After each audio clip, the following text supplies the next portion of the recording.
Now, enter a world of wolves, ancient magic, forgotten kingdoms, and fated mates. Rejected by the Alpha, chosen by the Beast. Season 1. The Rejected Luna. She was destined to become Luna of the Silverfang pack. Instead, she was rejected before the entire pack by the mate she trusted most. Heartbroken and cast out, Aria Vale flees into the Forbidden Wilds, a place where no wolf dares to enter. But the darkness holds more than monsters. It holds a king, a powerful beast feared by every alpha in the realm.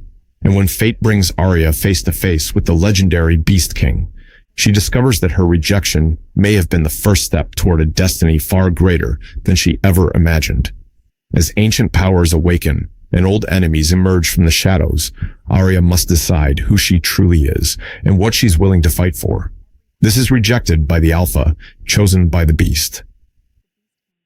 Season 1. The Rejected Luna. Chapter 1. The Night of Rejection. The whole pack was watching me.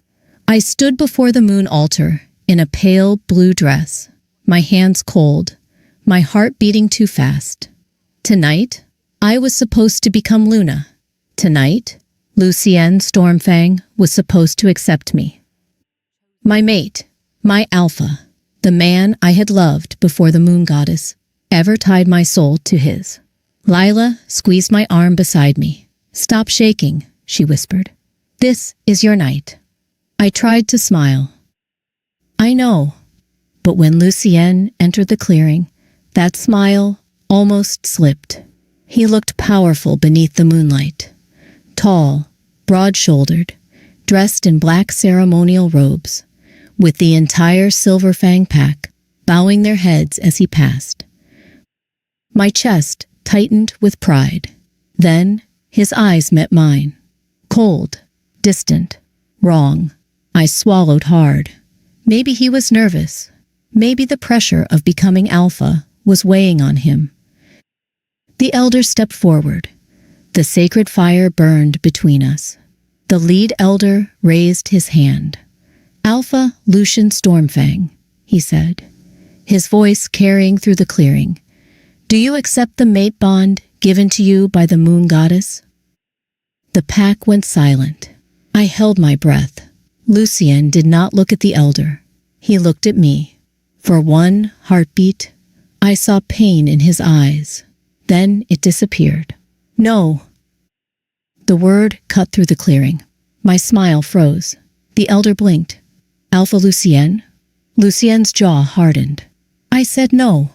A wave of whispers moved through the pack. My stomach dropped. "Lucien," I whispered. He turned fully toward me. There was no warmth in his face, no apology, no mercy. "I reject Aria Vale as my mate." The bond snapped like a blade inside my chest. Pain tore through me so violently, I nearly fell. Gasps rose around us. Lila grabbed my arm, but I could barely feel her. I stared at Lucien, waiting for him to take it back, waiting for him to say it was a mistake. A test, a lie. But he said nothing. "Why?" My voice broke. Lucien looked away. "My decision is final." The humiliation burned worse than the pain. Every face in the clearing was turned toward me, some shocked, some pitying, some already pleased by my fall. Then Celeste Ravencrest stepped from the crowd. She wore a crimson gown and a perfect smile. Daughter of Alpha Marcus Ravencrest. Beautiful, powerful, untouchable. Lucien reached for her hand. She placed it in his. My heart broke all over again. Lucien faced the pack. "Celeste Ravencrest will stand beside me as Luna." The whispers became louder. Lila cursed under her breath. I couldn't breathe. I couldn't stand there one more second and let them watch me fall apart. So I ran. I ran past the altar, past the elders, past the pack that had once been my home. No one stopped me. That hurt too. Branches scratched my arms as I fled into the forest. My dress caught on thorns. But I kept moving until the lights of the ceremony disappeared behind me. Only then did I collapse beside a narrow stream. My knees hit the cold earth. Tears fell before I could stop them. Rejected. Not privately, not gently, in front of everyone. I pressed a hand to my chest, but the pain did not fade. The bond was still there, wounded and bleeding inside me. Why wasn't I enough? I whispered. The forest gave no answer. Then everything went silent. The wind stopped. The insects stopped. Even the stream seemed quieter. I lifted my head. Across the water, deep between the trees, 2 glowing blue eyes stared back at me. They were too high to belong to a normal wolf. Too bright. Too still. My body froze. A low growl rolled through the darkness. Not a warning. A claim. The creature stepped forward, and the moonlight touched silver fur, massive shoulders, and claws that sank into the earth. My breath caught. The beast of the forbidden wilds. Every child in Silverfang knew the stories. No wolf entered his forest and returned alive. He lowered his head, watching me like he already knew my name. I should have run. I should have screamed. But after everything Lucien had done to me, the monster in front of me felt less frightening than the one I had left behind. Then the beast spoke inside my mind. Aria Vale. My blood turned cold. You should not have come here. Chapter 2. Cast into darkness. My body refused to move. The beast stood across the stream, his glowing blue eyes locked on mine. Every story I'd ever heard about the Forbidden Wilds rushed through my mind. The beast of the wilds. The Monster King. The Death Walker. No one knew his real name. No one who met him survived long enough to tell it. Yet he wasn't attacking. He simply watched me. You should not have come here. The voice echoed inside my head again. I stumbled backward. You can talk? The beast tilted his massive head. A strange reaction for a creature that looked capable of tearing apart an alpha. Then, to my shock, he stepped out of the shadows. Moonlight revealed silver-black fur and a body far larger than any wolf I'd ever seen. He wasn't normal. He wasn't even close. A low growl escaped his throat. Leave. I blinked. What? Leave this forest. For the first time all night, anger broke through my grief. I laughed bitterly. Go where? The beast remained silent. My mate rejected me. The words tasted like poison. My pack watched. I felt tears threatening again. I have nowhere to go. The beast's eyes narrowed. For a moment, something almost like understanding flashed across his face. Then a distant howl cut through the forest. My body stiffened. Another howl answered. Then another. The beast reacted instantly. His ears flattened. His gaze shifted deeper into the trees. Danger. Real danger. I felt it too. Branches snapped. Footsteps pounded through the darkness. A group of rogue wolves burst from the forest. 5 of them. Dirty. Thin. Wild-eyed. The leader grinned when he saw me. Well, well. His gaze swept over my dress. A lost little wolf. Fear rushed through me. Rogues rarely showed mercy. The leader's eyes shifted toward the beast. His grin vanished. The color drained from his face. The beast! The entire group froze. For 1 second, nobody moved. Then the leader snarled. Kill them both! The rogues charged. Everything happened at once. The beast exploded forward. The ground shook beneath his weight. A rogue flew through the air before I even saw him strike. Bones cracked. Another rogue lunged. The beast caught him by the throat. The scream lasted less than a second. I stumbled backward in horror. The fight wasn't a fight. It was slaughter. The remaining rogues tried to run. Too late. The beast was faster, far faster. Within moments, silence returned to the forest. The surviving rogues were gone, dead or fleeing. The beast stood among them, breathing heavily. Moonlight reflected from his silver-black fur. For the first time, I truly understood why everyone feared him. He wasn't a monster. He was a force of nature. Slowly, he turned toward me. I froze. His glowing eyes studied me, waiting, judging. Then his gaze fell to my wrist. His body went rigid. A strange expression crossed his face. Shock. I frowned. What is it? The beast took a step closer, then another. My heart pounded. His eyes never left my wrist, the place where my rejected mate bond still burned. Suddenly, a faint silver light appeared beneath my skin. I gasped. The mark glowed brighter. The beast stared at it as though he'd seen a ghost. What is that? I whispered. For the first time, genuine emotion appeared in his eyes. Disbelief. No, the word escaped him quietly. No, that's impossible. The silver light spread across my wrist. The pain in my chest intensified. The beast backed away, as if he feared the mark more than I feared him. Then he spoke, not inside my mind, out loud. His voice was deep and rough. Who are you? I stared. You know my name. His eyes narrowed. That is not what I asked. The forest suddenly trembled. A pulse of energy rushed through the trees. The glowing mark on my wrist flared. The beast's expression darkened. Someone, or something, was coming, and whatever it was, it had just found us. Chapter 3. The Beast's Domain. The mark on my wrist burned.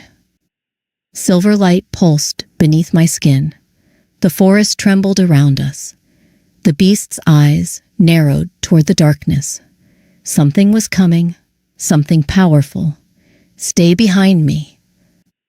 The command left no room for argument. I barely had time to react before shadows emerged between the trees. 3 figures stepped into the moonlight. My breath caught. They weren't rogues. They were wolves. Massive wolves, each one nearly the size of an alpha. Their eyes immediately landed on me. Then they looked at the beast and dropped their heads in submission. I stared. These wolves feared him. One of them shifted into human form, a tall man with dark hair and a scar running across his jaw. My king, he said. King? The word hit me harder than expected. The beast ignored him. What is it? The border has been breached. The man's gaze briefly flickered toward me. We sensed the moon mark. His expression darkened. The others have felt it too. The beast's jaw tightened. For the first time, I noticed genuine concern in his eyes. The man followed his gaze to my glowing wrist. His face turned pale. Impossible. That's what I thought, the beast growled. The silence that followed felt heavy, like everyone knew something I didn't. I looked between them. Can someone explain what is happening? No one answered. My frustration exploded. Enough! All 3 wolves looked at me. My life fell apart tonight. My mate rejected me. I nearly got killed by rogues. Now my arm is glowing and everyone keeps acting like I'm some kind of mystery. The silver mark flashed again. The beast watched it carefully. Then he sighed. You cannot stay here. My heart sank. Of course. Why would a king want a rejected wolf in his territory? Before I could respond, he continued. It is no longer safe. I blinked. What? The mark has awakened. His voice was grim. Others will come for you. A cold chill ran through me. Who? The beast looked toward the horizon. The people who fear what you are. Before I could ask another question, a deafening roar echoed through the forest. The ground shook. Birds exploded from the trees. Every wolf instantly tensed. The beast growled. They found us. My pulse raced. Who found us? This time, the scarred warrior answered. The hunters. Fear flashed across his face. Real fear. The kind warriors didn't show. Suddenly, a flaming arrow shot from the darkness. It struck a nearby tree. The explosion sent bark flying. I screamed. More arrows followed. Dozens. The forest erupted into chaos. Move! The beast roared. A powerful arm wrapped around my waist before I could react. The world blurred. The beast had shifted. Not fully wolf, not fully human. Something in between. Something terrifying. And he was carrying me. The wind whipped through my hair as he sprinted through the forest. Trees became streaks of shadow. Behind us, explosions rocked the wilderness. Hunters shouted. Wolves howled. The chase had begun. I buried my face against his chest as we raced deeper into the wilds. Minutes later, the forest suddenly opened. My eyes widened. An enormous stone fortress rose from the mountainside. Silver torches burned along its walls. Massive gates stood open, and hundreds of wolves lined the battlements. My jaw dropped. A kingdom. The beast had a kingdom. The guards immediately bowed as we approached. My king. The words echoed from every direction. The beast slowed to a stop. Only then did he gently set me down. I stared at the fortress, then at the wolves, then at him.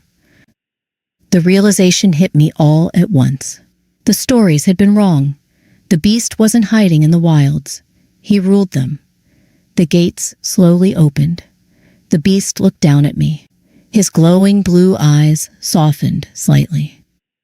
Welcome to my domain, Aria Vale. I swallowed hard. For the first time since my rejection, curiosity overcame fear.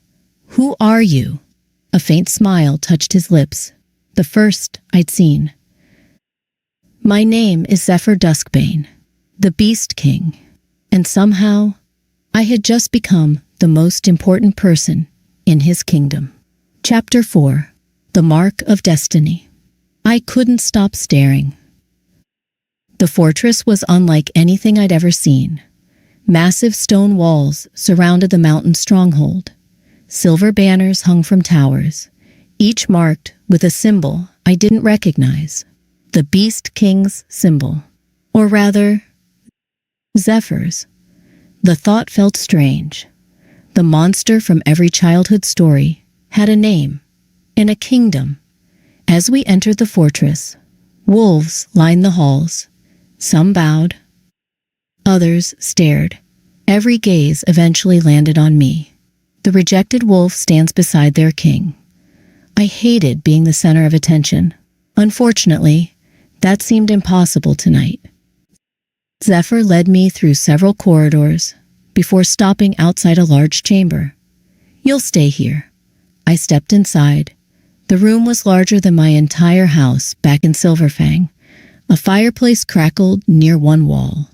A large bed stood in the center. I turned toward him. You're giving me your guest chamber?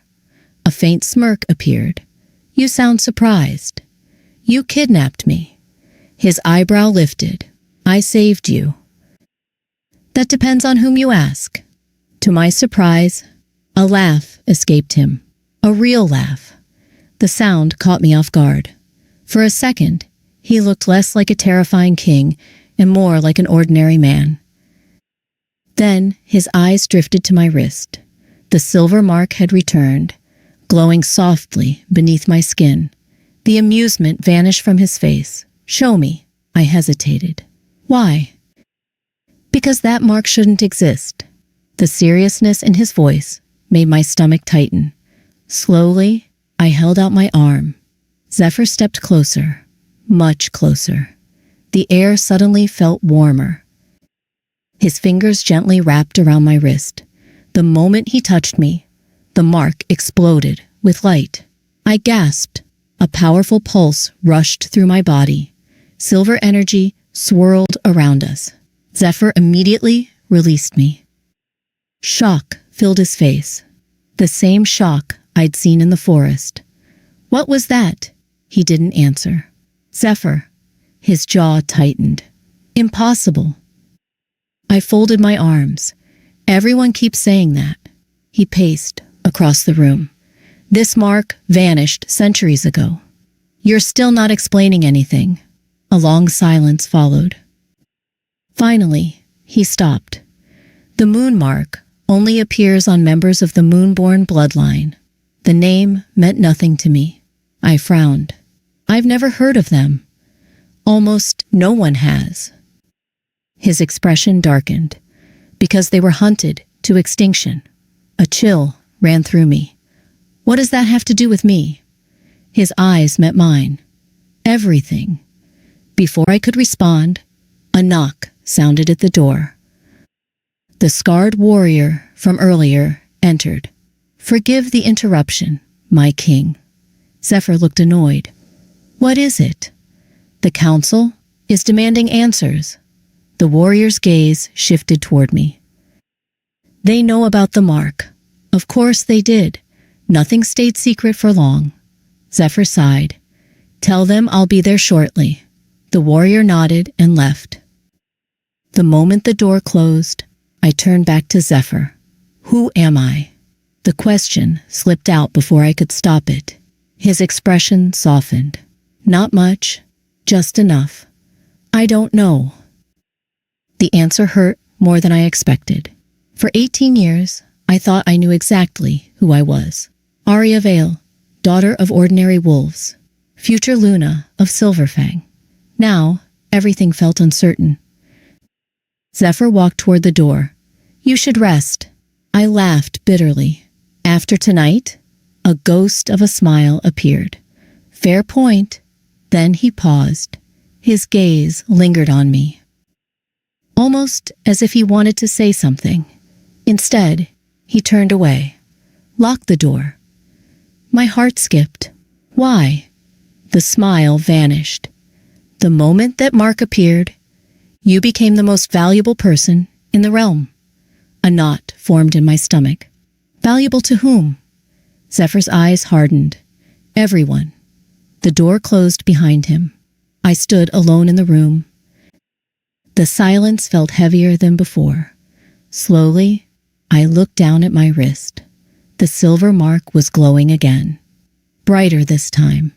As I watched, strange symbols began appearing around it. Symbols I'd never seen before. Yet somehow, I understood them. A single word formed in my mind. Air. My breath caught. Then, a woman's voice whispered inside my head. A voice I had never heard before. Find the crown before they do. The mark flared. The room plunged into darkness. And somewhere beneath the fortress, something ancient awakened. Chapter 5. Secrets. Beneath the moon. I barely slept. Every time I closed my eyes, I heard the woman's voice again. Find the crown before they do. By sunrise, I had given up trying to rest. The mark on my wrist still glowed faintly. Whatever had awakened beneath the fortress was real, and somehow it was connected to me. A knock sounded at my door. Come in. The door opened. A young servant entered, carrying breakfast. His Majesty requests your presence. My stomach tightened. Now, the servant nodded. The council is waiting. That didn't sound good. 10 minutes later, I followed the servant through the fortress. The deeper we went, the more nervous I became. Eventually, enormous doors appeared ahead. They opened. Every conversation inside immediately stopped. Dozens of eyes turned toward me. Wonderful. A large circular chamber stretched before me. Warriors, nobles, and advisors occupied stone seats surrounding a central table. At the far end sat Zephyr. His expression gave nothing away. An older woman rose from her seat. Silver hair, sharp eyes. The kind of person who could make grown alphas nervous. "This is her?" she asked. I frowned. I was standing right there. Zephyr nodded. "Yes." The woman studied me. Then my wrist. The mark was hidden beneath my sleeve, but somehow she already knew. "Impossible," she muttered. "That's becoming everyone's favorite word," I said. A few council members looked offended. One of them stood. "Do you understand what you've brought into this kingdom?" His question was directed at Zephyr, not me. I crossed my arms. "Rude." Zephyr's voice remained calm. "I understand perfectly." "No." The councilman pointed toward me. "You don't." The room erupted into arguments. Voices overlapped. Accusations flew. For several minutes, I couldn't make sense of any of it. Then, one phrase caught my attention. "Moonborn heir." I immediately looked at Zephyr. His jaw tightened. Interesting. He knew something. The silver-haired woman noticed. Perhaps it's time we stopped hiding the truth. The room fell silent. Zephyr leaned back in his chair. "You first." The woman nodded. Then she looked directly at me. 800 years ago, the Moonborn ruled this realm. I blinked. "The Moonborn?" She nodded. "They united wolves, beasts, and other clans under one kingdom." I stared. That wasn't possible. If a kingdom like that had existed, everyone would know about it. As if reading my thoughts, she continued. Then they were betrayed. The room grew darker. Healers, scholars, children. Entire bloodlines were slaughtered. My chest tightened. "Why?" The woman hesitated. "Because people fear power." No one argued. That silence told me everything. She looked at my wrist. The moon mark only appears in the direct bloodline of the Moonborn rulers. The words echoed inside my head. Moonborn rulers, heir. Suddenly, the voice from last night didn't seem so random anymore. I swallowed. "You're saying I'm descended from them?" "No." The woman shook her head. My stomach dropped. Then she delivered something even worse. "We believe you are the last one." The room became painfully quiet. The last one. Not descended from them. The last one. My pulse raced. That couldn't be true. I was just Aria Vale, a rejected wolf. Nothing more. Nothing special. Yet nobody in the room looked uncertain. Not even Zephyr. A horn suddenly sounded outside. Once, twice, 3 times. Every warrior in the chamber stood. Fear flashed across several faces. The scarred warrior from before rushed through the doors. "My king!" Zephyr was already on his feet. "What happened?"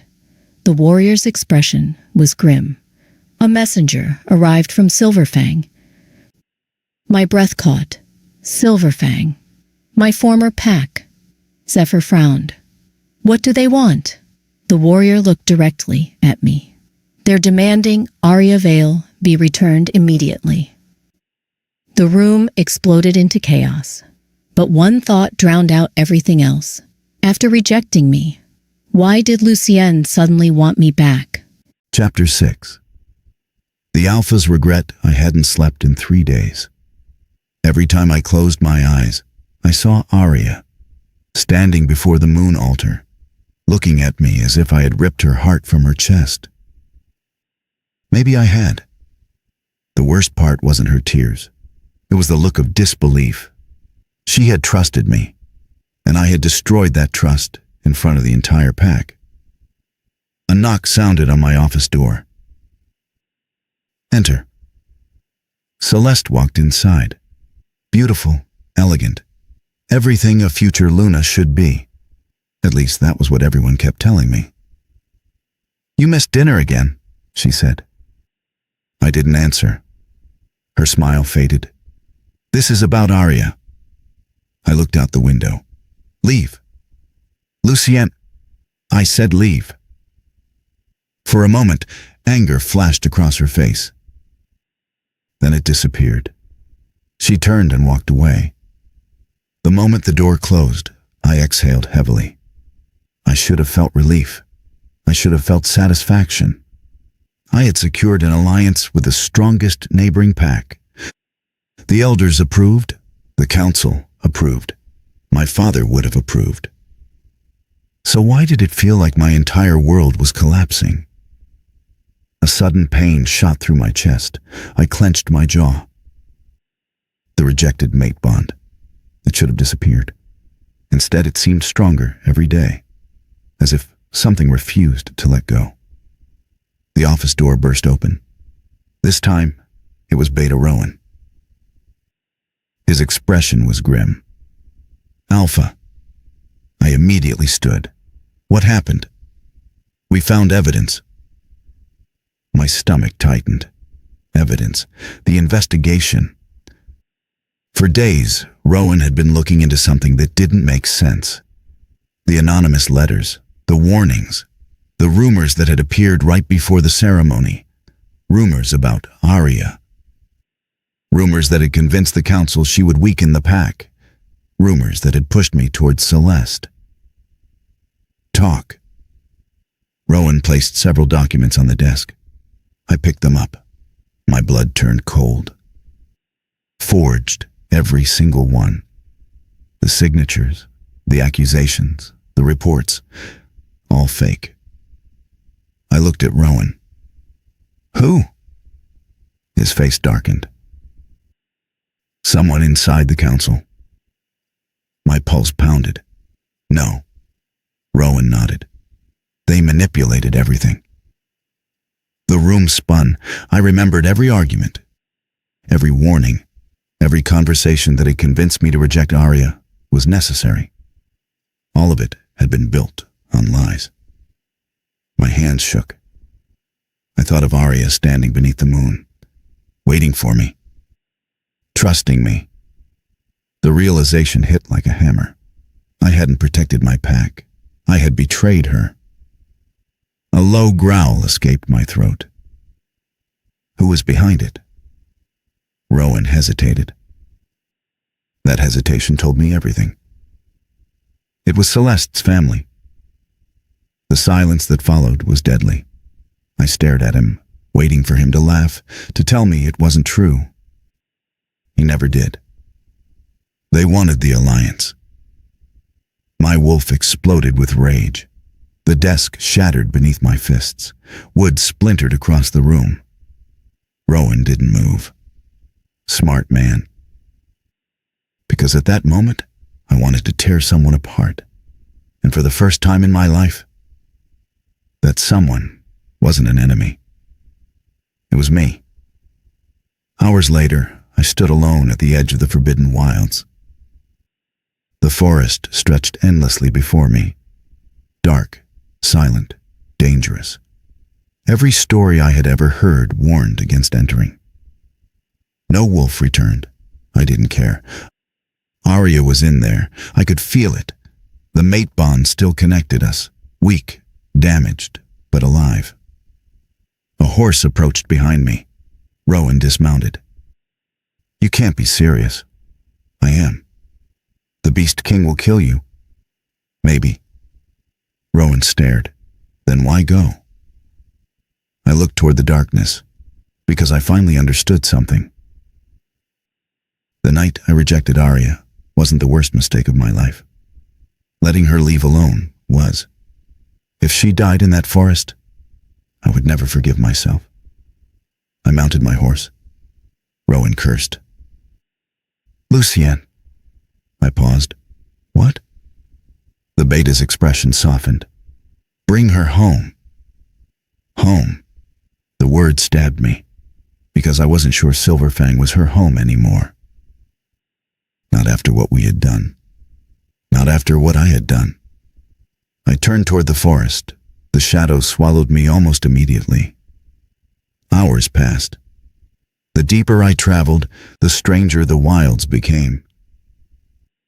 The trees grew larger. The air felt heavier, as if the forest itself was watching me. Then I saw it. A fortress.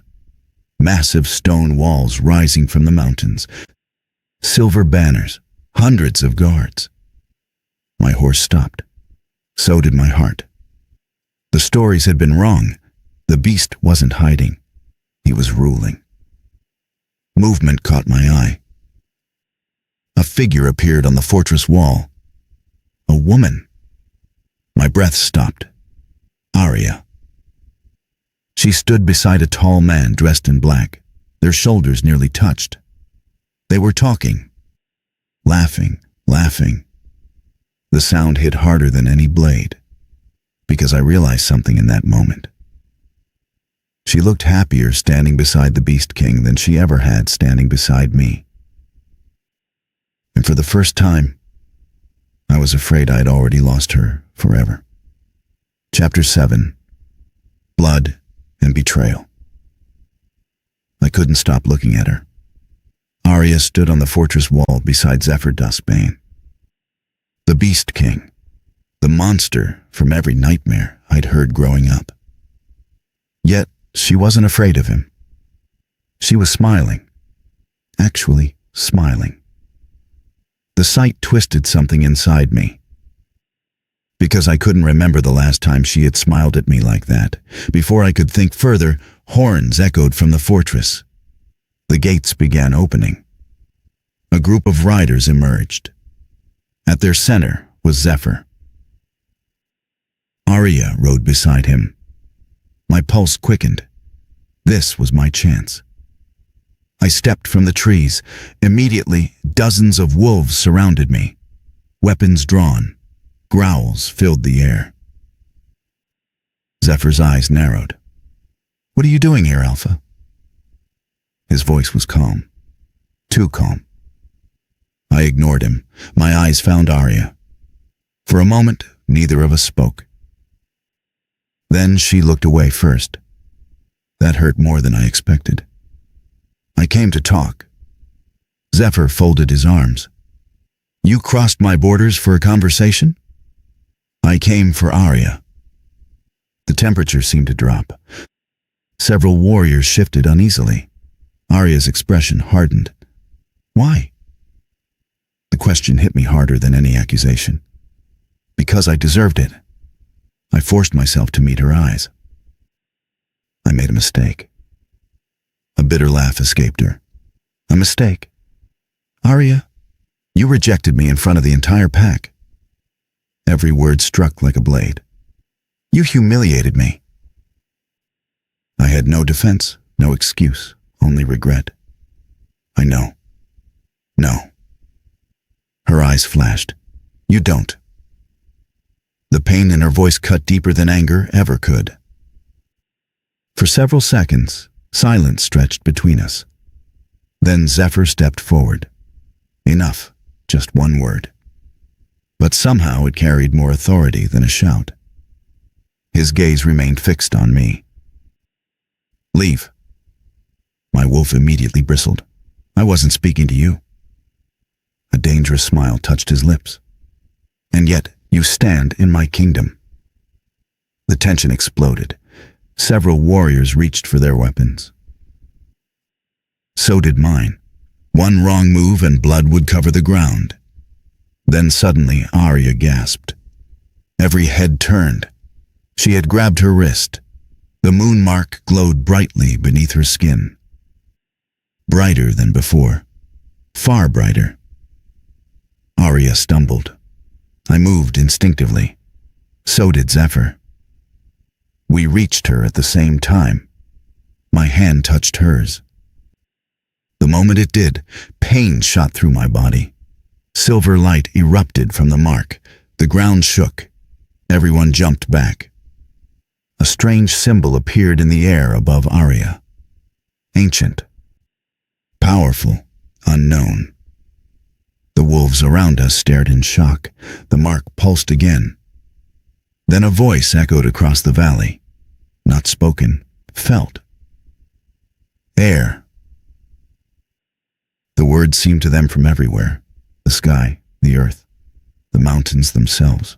Aria froze. Zephyr's expression darkened, because he knew what it meant.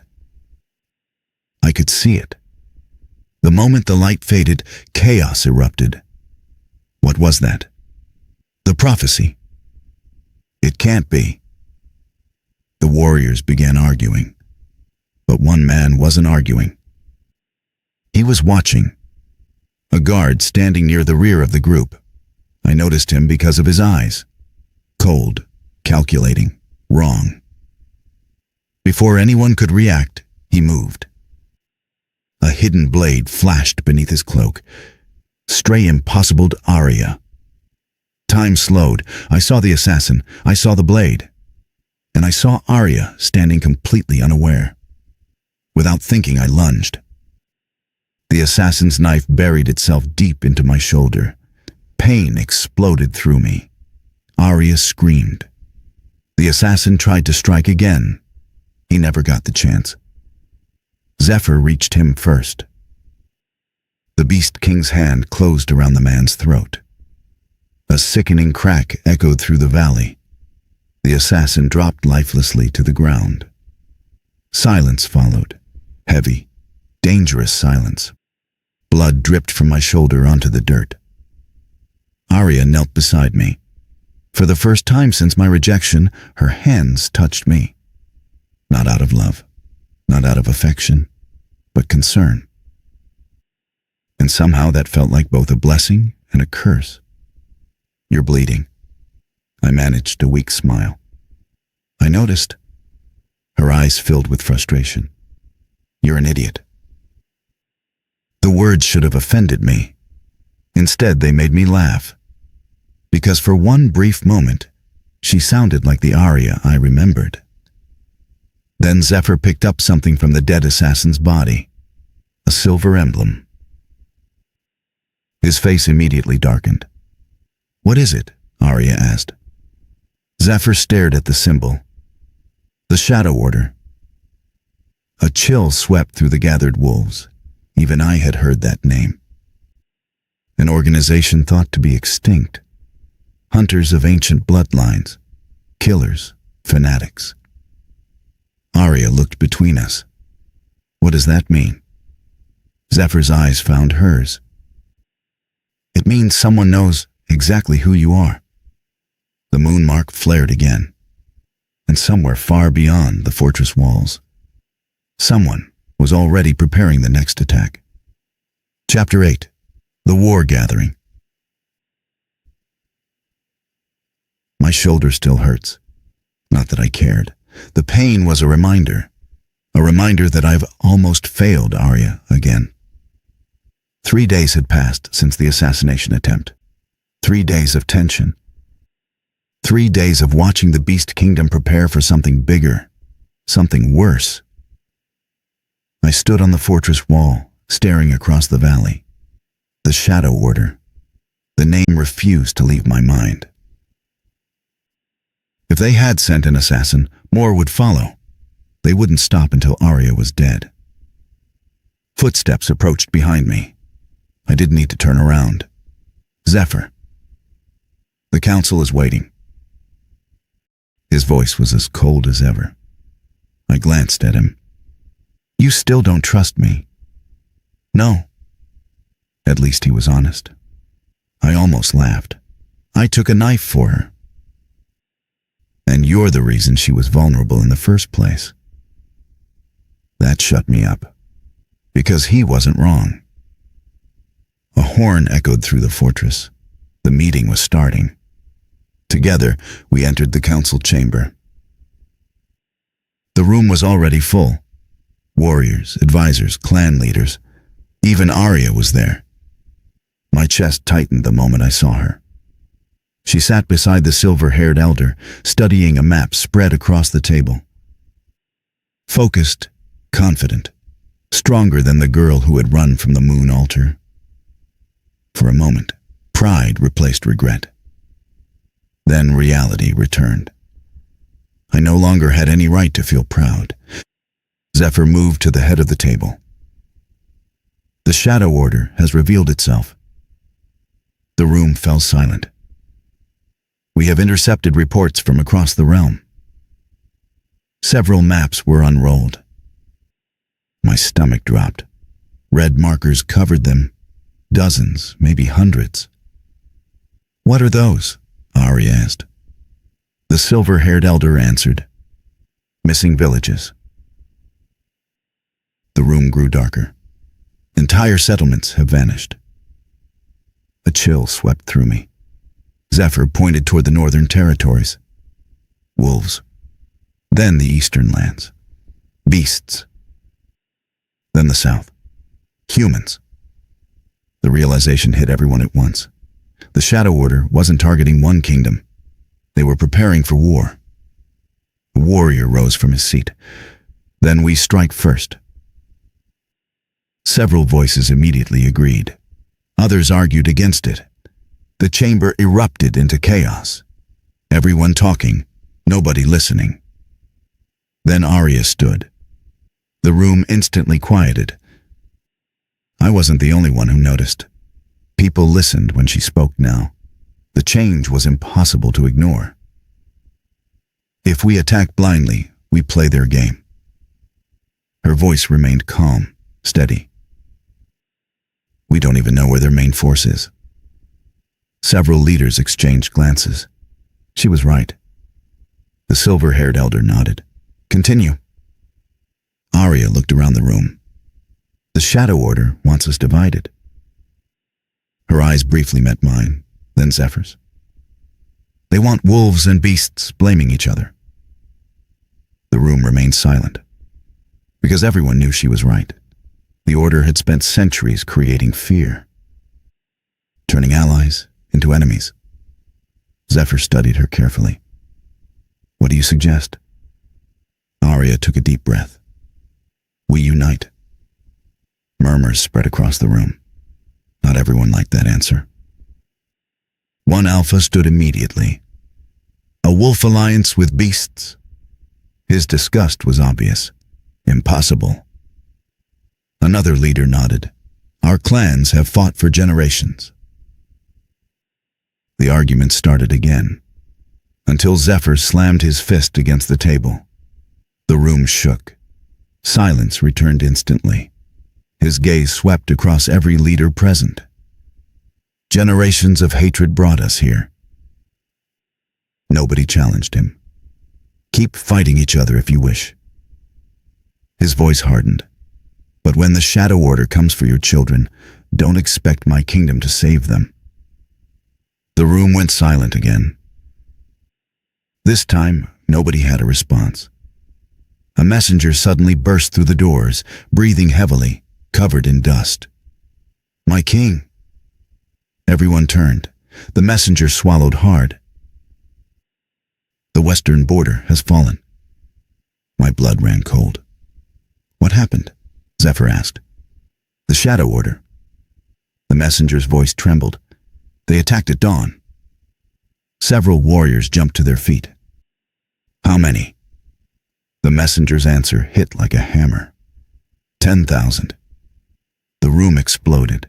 10,000. Not raiders, not assassins, an army. The war everyone feared had finally arrived. Aria slowly lowered herself back into her chair. Her face had gone pale. I understood why. This wasn't about kingdoms anymore. This wasn't about politics. This was about survival. Then the chamber doors opened one final time. A second messenger entered. Unlike the first, this one wore black armor. Ancient armor. Armor marked with a silver moon. Every elder in the room immediately stood. Shock filled their faces. The messenger walked directly toward Aria, then dropped to one knee. "My queen."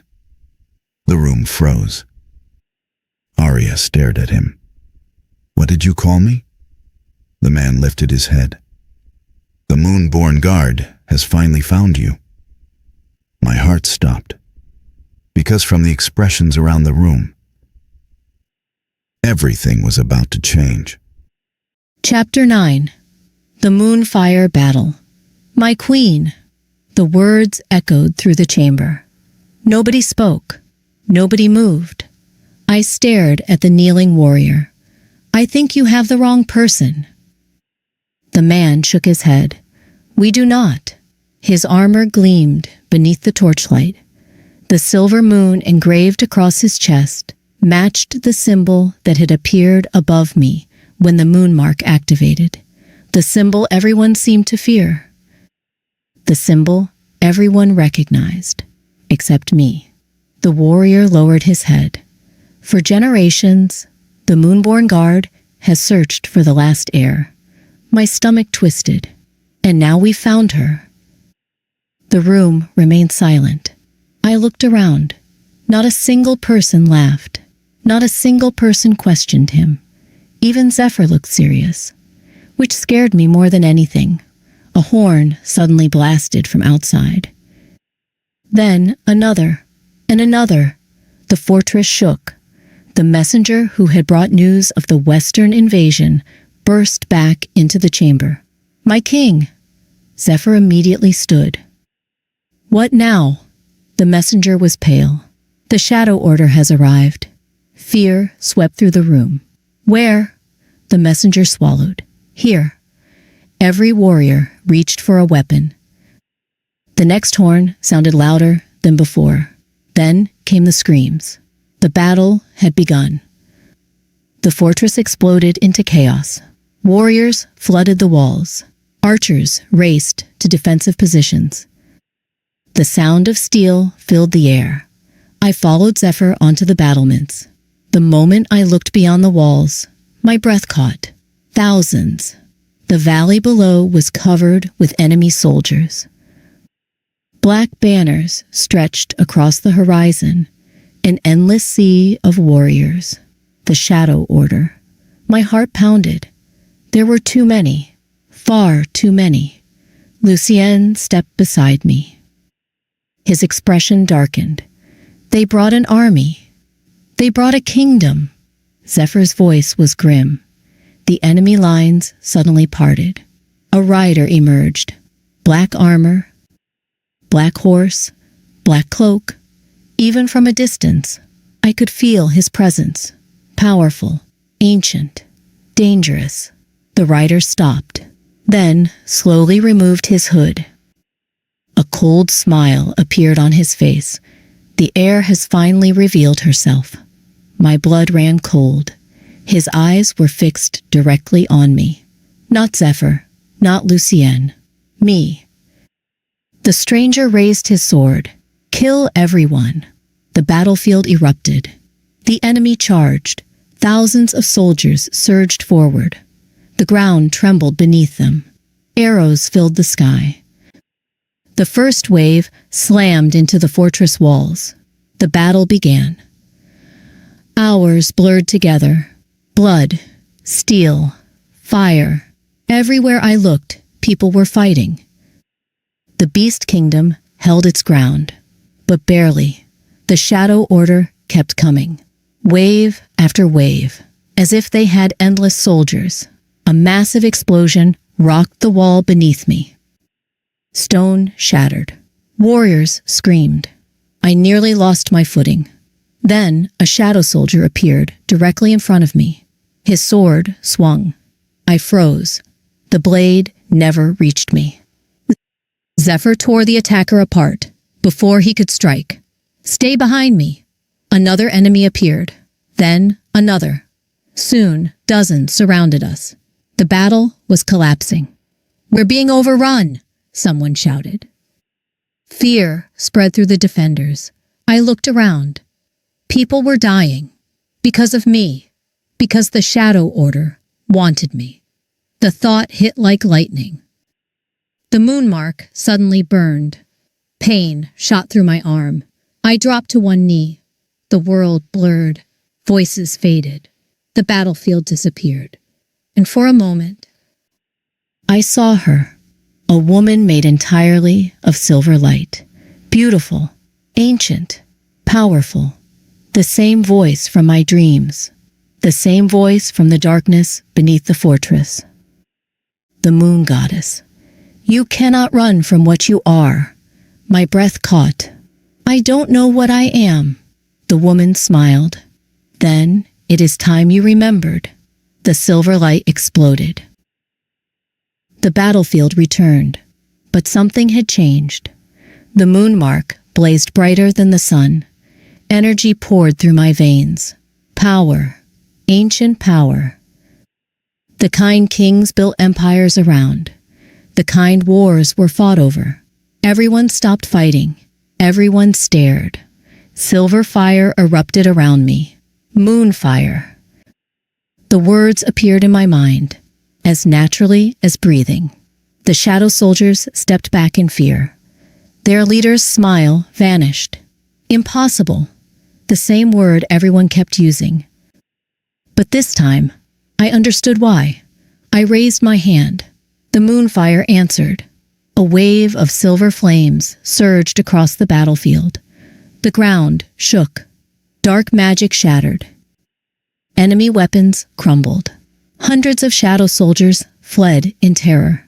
The entire valley lit up beneath the silver blaze. The Shadow Order had come expecting a frightened girl.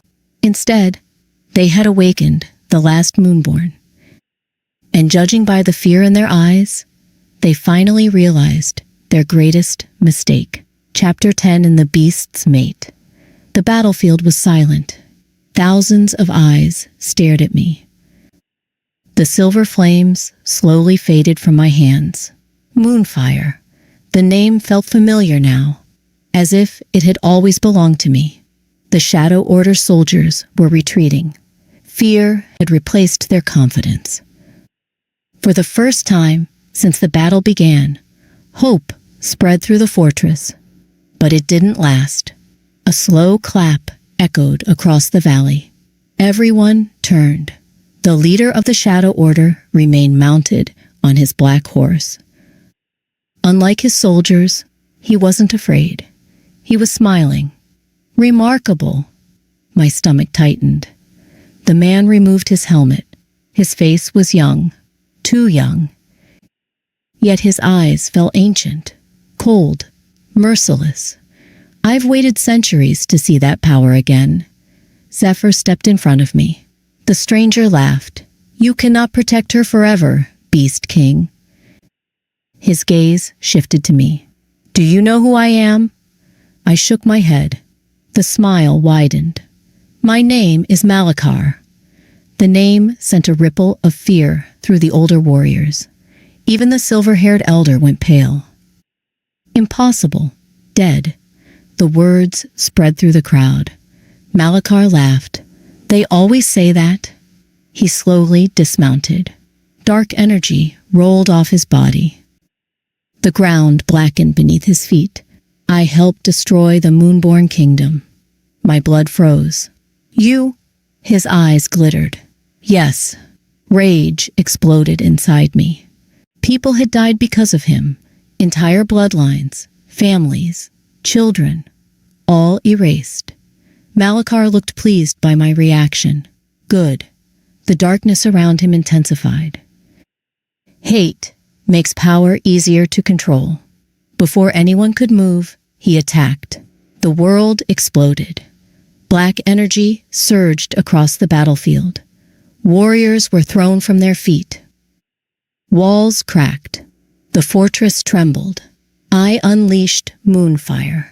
Silver and black collided. The impact shook the valley. For several seconds, neither force moved. Then, both exploded. I was thrown backward. Strong arms caught me before I hit the ground. Zephyr. His eyes never left Malachar. He isn't human. The realization hit me immediately. Neither was the power surrounding him. Malachar smiled. Now you're asking the right questions. More darkness gathered around him. Far too much. My pulse quickened. Something felt wrong.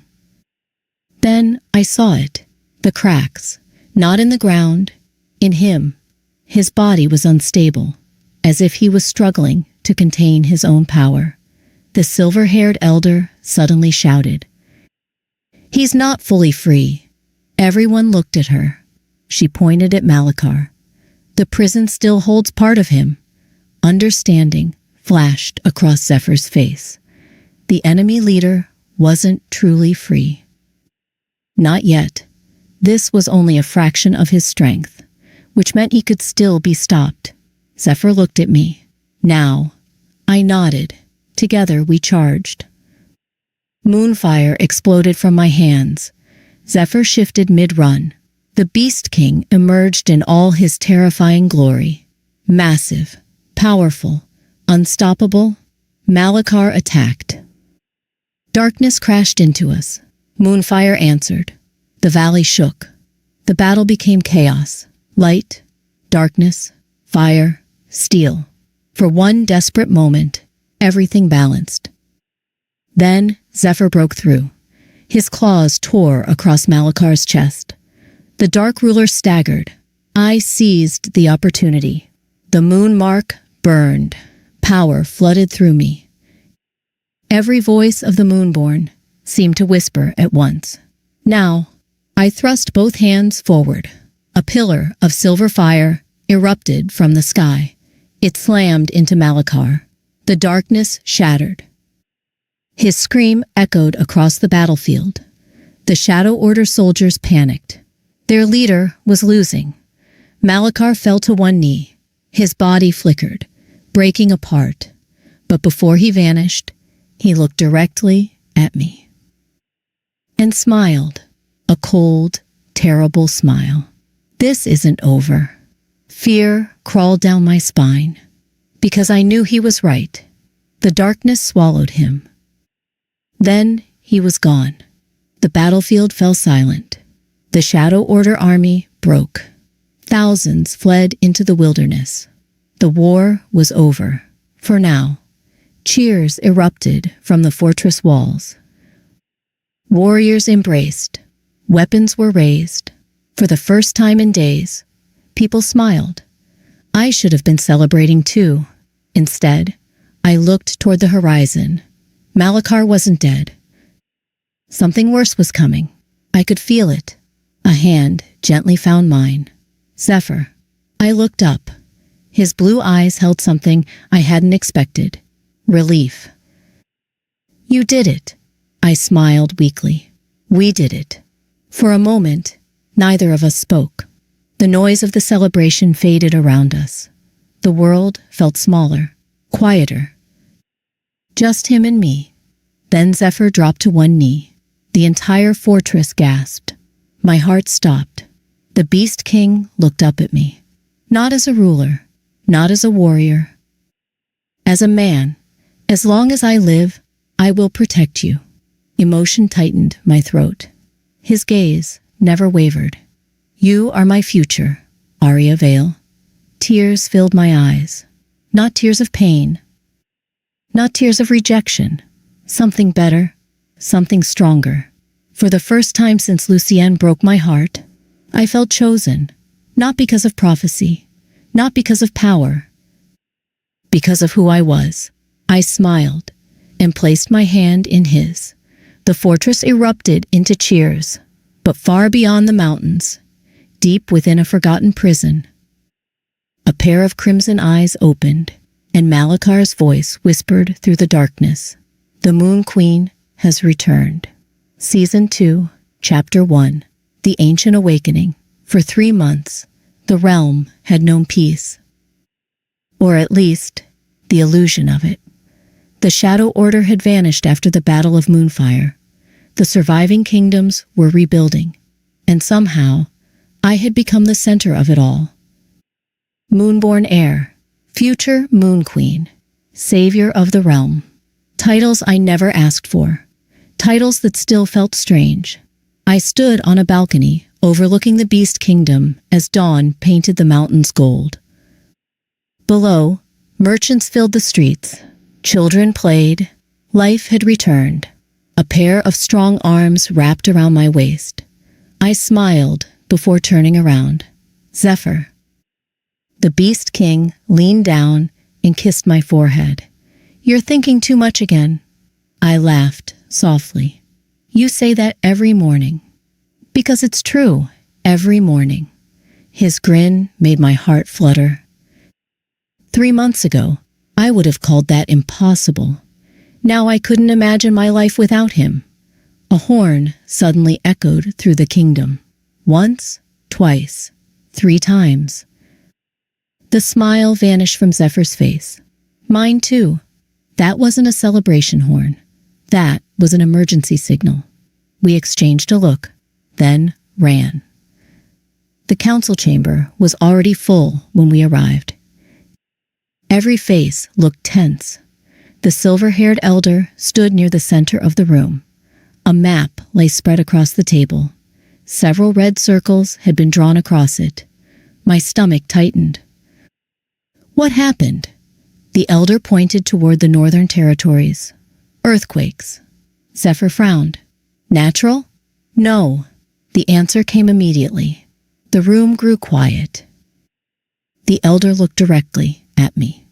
The disturbances began beneath the ruins of the Moonborn Kingdom. A chill ran through me. The Moonborn Kingdom, the place where my ancestors had ruled. The place Malachar helped destroy. I stepped closer to the map. How bad is it? Nobody answered. Instead, the elder handed me a report. I began reading. My blood ran cold. Entire villages reported hearing voices. Ancient ruins were glowing at night. Animals were abandoning forests, and people were disappearing.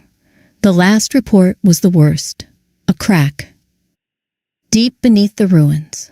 A crack in something ancient. Something sealed. I looked up. What was imprisoned there? The elder hesitated. Zephyr immediately noticed.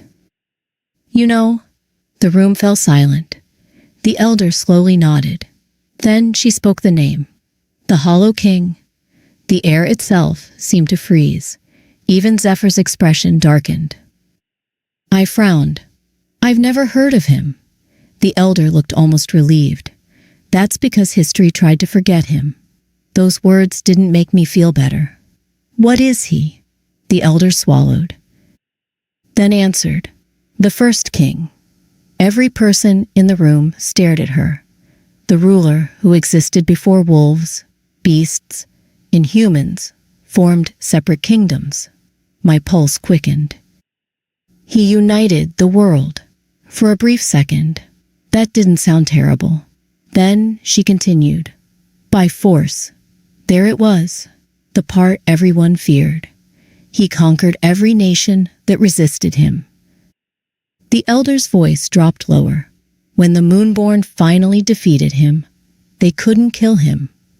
The room became deathly silent. They sealed him beneath their capital.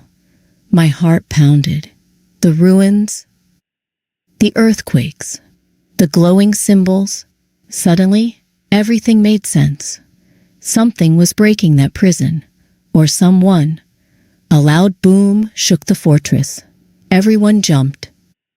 The windows rattled. Dust fell from the ceiling. Another tremor, stronger this time. The room lurched. What was that? I asked. A warrior rushed into the chamber. His face was pale. My king! Zephyr stepped forward. Report. The warrior struggled to catch his breath. The northern watchtower. What about it? The man's voice trembled. It just disappeared. Silence. Complete silence. I stared. What do you mean disappeared? The warrior swallowed hard. There was a mountain. Nobody moved. There isn't any more. Fear crawled up my spine. Not fear of war, not fear of assassins. Something worse. Something ancient. Something powerful enough to erase mountains. Then my moonmark suddenly burned. Pain shot through my wrist. Silver light erupted beneath my skin. The room vanished. Darkness surrounded me. A familiar woman made of silver light appeared. The moon goddess. Her expression was grim, far grimmer than before. "You are out of time." My breath caught. What happened? The goddess looked towards something behind me. Something I couldn't see. "He is waking." Terror filled her eyes. And if the moon goddess was afraid, the realm should be terrified. Season 2, Chapter 2. Shadows across the realm. I woke up with a gasp. The moon goddess was gone. The darkness was gone. But the fear remained. "He is waking." Those 3 words echoed through my mind. I sat upright in bed, breathing hard. The moon mark still glowed faintly on my wrist. Outside, the kingdom was already awake. But something felt different. The air itself seemed heavier, as if the world knew something terrible was coming. A knock sounded at my door. Before I could answer, Zephyr entered. One look at my face, and his expression darkened. "You saw something." It wasn't a question. I nodded. "The moon goddess." His jaw tightened. "What did she say?" I swallowed. "She said we're out of time." For a moment, neither of us spoke. Then another horn sounded outside. Not an emergency horn, a messenger horn. Zephyr immediately turned toward the window. "Come on." The courtyard was crowded when we arrived. Warriors surrounded a rider covered in dust. His horse looked close to collapsing. The messenger dropped to one knee. "My king." Zephyr folded his arms. "Report." The rider looked terrified. Not exhausted. Terrified. "The village of Black Hollow is gone." My stomach dropped. "What do you mean gone?" I asked. The messenger looked toward me. "There is nothing left." Silence fell across the courtyard. No buildings. No bodies. No survivors. A chill swept through me. The messenger's hands trembled. It was there yesterday. Nobody spoke, because nobody knew what to say. Villages didn't simply disappear. Not entire villages. The messenger pulled out a map. "There have been others." My pulse quickened. "Others?" He pointed to several locations. Each one circled in red. Scattered across the realm. Different kingdoms. Different territories. Different races. But the same result. Gone. As if they had never existed. The crowd grew uneasy. Fear spread quickly. I couldn't blame them. I was scared too. A second rider suddenly entered the courtyard. Then a third. Then a fourth. Each carrying reports. Each bringing worse news. By midday, the council chamber was overflowing. The reports covered the table. The pattern was impossible to ignore. Something was moving across the realm. Something ancient. Something hunting. The silver-haired elder studied the maps. Then she pointed. My heart sank. Every disappearance formed a path. A straight path. Leading south. Toward us. Toward the beast kingdom. Toward me. It knows. The elder's voice barely rose above a whisper. I frowned. What knows? Nobody answered immediately. Then Zephyr spoke. The Hollow King. Silence followed. The name felt darker every time I heard it. The elder nodded. If the prison is breaking, her voice trailed off. She didn't need to finish. We all understood. The disappearances weren't random. They were deliberate. The Hollow King was gathering strength, and every village he consumed made him stronger.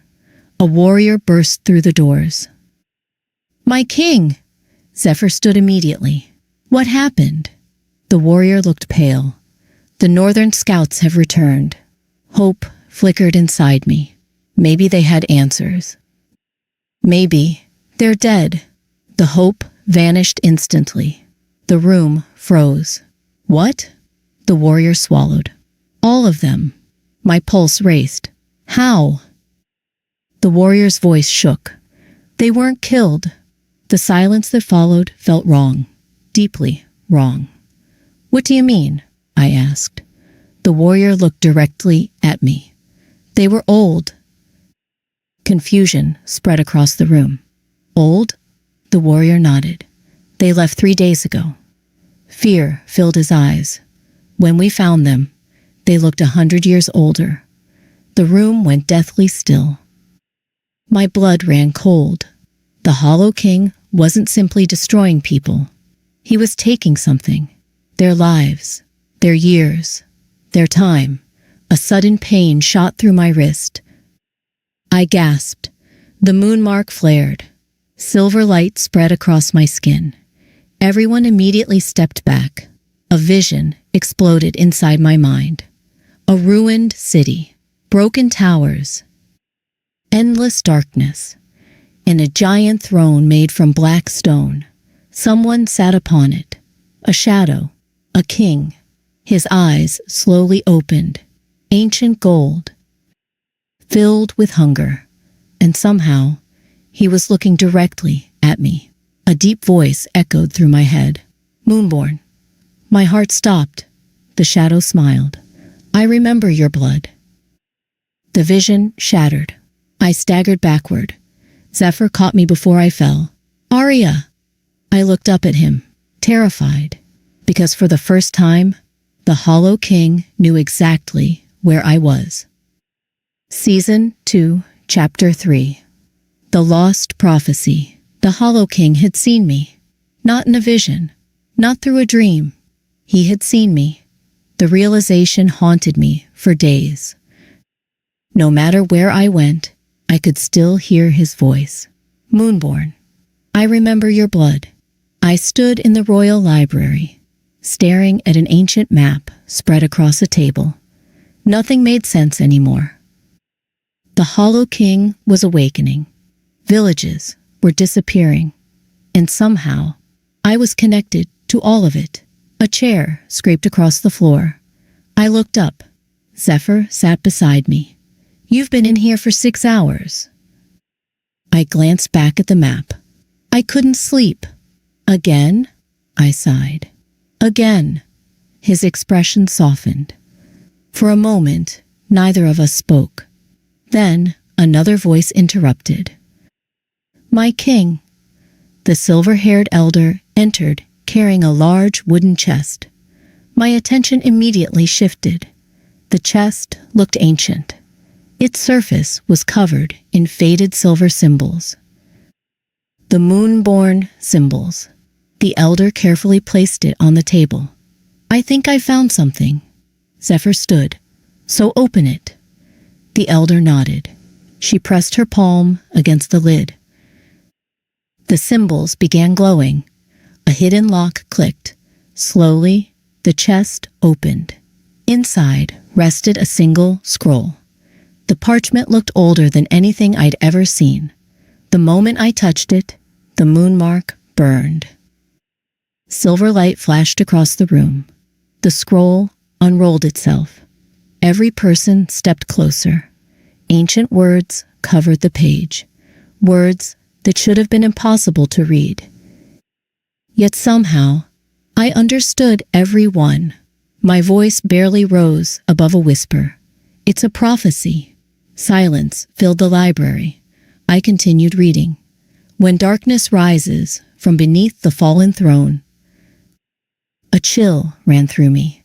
"The last moonborn shall awaken." Zephyr's jaw tightened. The elder looked pale. I kept reading. "She will unite what hatred divided." The room grew quieter. "Wolf and beast." My eyes widened. "King and commoner." The silver-haired elder slowly lowered herself into a chair, because we all knew what came next. I swallowed. "Only together shall they stand against the first king, the Hollow King." The prophecy was talking about him. My pulse quickened. There was more, far more. The words continued down the scroll. But suddenly, the ink changed. The silver writing darkened. The room temperature dropped, and a final passage appeared, one that hadn't been visible before. I stared at it. My heart stopped. "What is it?" Zephyr asked. I couldn't answer. The words felt impossible. "Aria." Slowly, I looked up. "They won't like this." "Like what?" I looked around the room, then finally read the final lines aloud. "The Moon Queen shall not stand alone." The elder frowned. "What does that mean?" I continued. "The Beast King shall stand beside her." Silence. Absolute silence. My eyes found Zephyr. His expression was unreadable. The prophecy wasn't finished. I forced myself to continue. "Their bond shall become the shield of the realm." My cheeks warmed slightly. The elder looked between us. Neither of us said a word. Then I reached the final sentence, and every ounce of warmth vanished. Yet before the final battle, fear gripped my chest. The ink seemed darker here, almost alive. I forced myself to finish. The Moon Queen must lose the one she loves most. The room froze. No one moved. No one breathed. I stared at the words, again and again, hoping they would change. They didn't. Zephyr stepped forward. "Prophecies are not absolute." But even he didn't sound convinced. The elder looked troubled. "Some are." The silence became unbearable. A sudden knock echoed through the library. Then the doors burst open. A warrior stumbled inside, covered in blood. Everyone immediately jumped to their feet. "My king!" Zephyr caught him before he fell. "What happened?" The warrior's breathing was ragged. "The Eastern Alliance." My stomach tightened. "What about it?" The warrior looked terrified. "Gone." The room froze. The Hollow King destroyed it. Fear swept through every person present. The Eastern Alliance contained 3 kingdoms, thousands of warriors, entire armies, gone. The warrior grabbed Zephyr's arm, his voice barely a whisper. "He has an army now." My blood turned cold, because armies didn't appear overnight, not unless something was creating them. The warrior swallowed hard, then delivered the worst news yet. "The dead are rising." Season 2 and Chapter 4. The Fallen Alpha. The dead were rising. I wished it was a rumor. I wished the blood-covered warrior had been mistaken. He wasn't. 3 days later, I stood on the walls of Silverfang and watched it with my own eyes. Corpses moved across the valley. Hundreds of them, maybe thousands. Their eyes glowed with dark gold light. The Hollow King's light. The same light Aria had described after her vision. A cold knot formed in my stomach. How many villages? I didn't take my eyes off the valley. Beta Rowan stood beside me. 7. My jaw tightened. 7 villages, 7 entire communities erased. And now their dead marched under another king. A king who should never have existed. A horn echoed through the pack. The gates opened. Refugees entered. Families, children, old wolves. Everything they owned carried on their backs.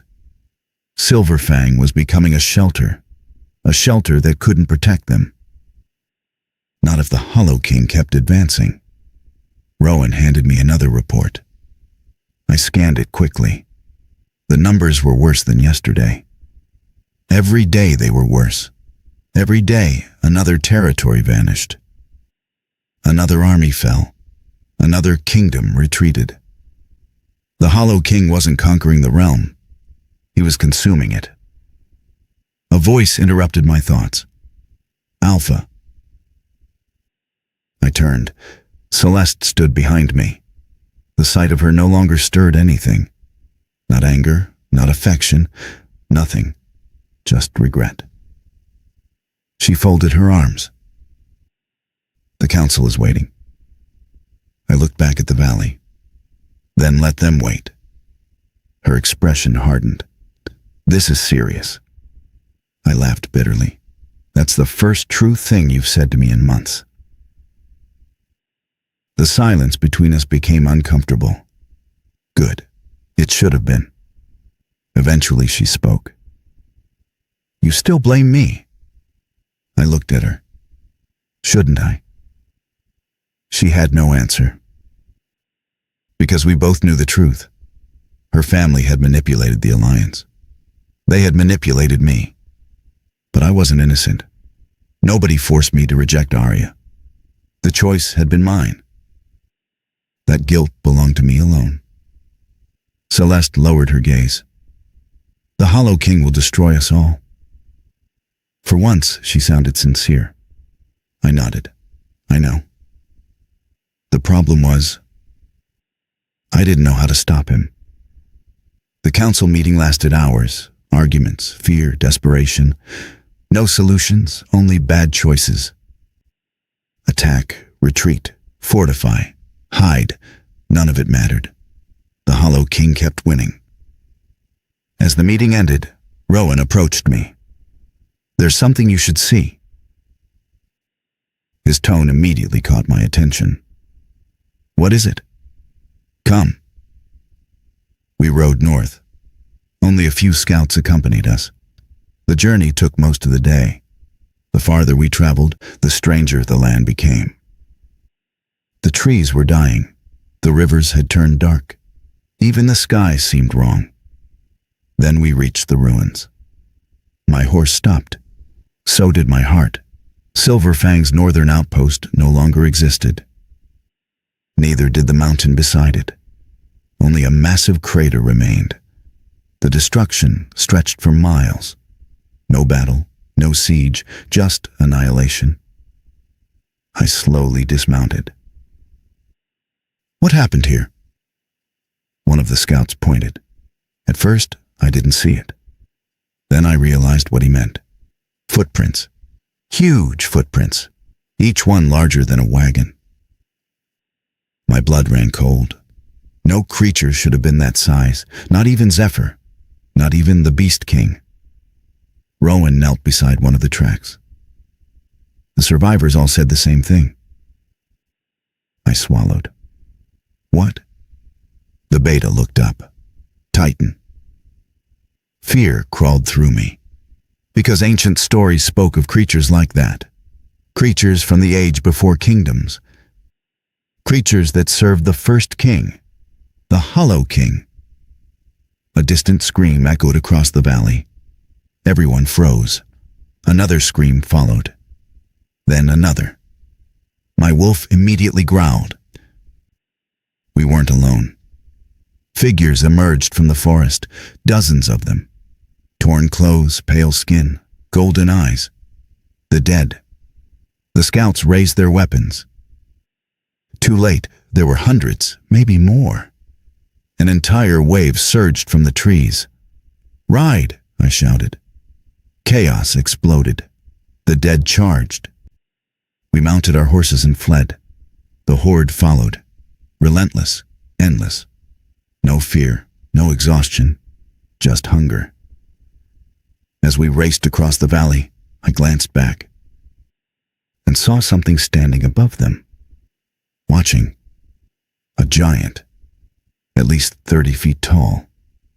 Its eyes burned gold. The Titan. The creature didn't move. It simply watched us run, as if it knew escape was pointless. Hours later, we reached Silverfang. The gates slammed shut behind us. The survivors collapsed from exhaustion. No one spoke. No one needed to. We had all seen it. The Hollow King's army wasn't just growing, it was evolving. And if the Titans reached the kingdoms, walls wouldn't save anyone. That night, I stood alone in my chamber. Unable to sleep, unable to think. The mate bond stirred unexpectedly. Weak, damaged, but alive. I closed my eyes, and for a brief moment, I felt Aria, far away, alive, safe. The feeling vanished almost instantly. But it was enough. Enough to remind me what mattered. The realm needed the Moon Queen. The realm needed the Beast King. And whether Zephyr liked it or not, they needed every ally they could get. Because the war wasn't coming anymore. It had already begun. Season 2, Chapter 5. The Dragon of the North. The War Council was running out of answers. Every report brought worse news. More villages gone. More armies destroyed. More dead rising beneath the Hollow King's banner. The realm was losing, and everyone knew it. I stood beside the council table, staring at the latest map. The red markers had doubled, maybe tripled. At this rate, there wouldn't be much of a realm left to save. The alliances are collapsing. The silver-haired elder's voice was grim. Several kingdoms have already abandoned their borders. A frustrated growl escaped Zephyr. "They're surrendering.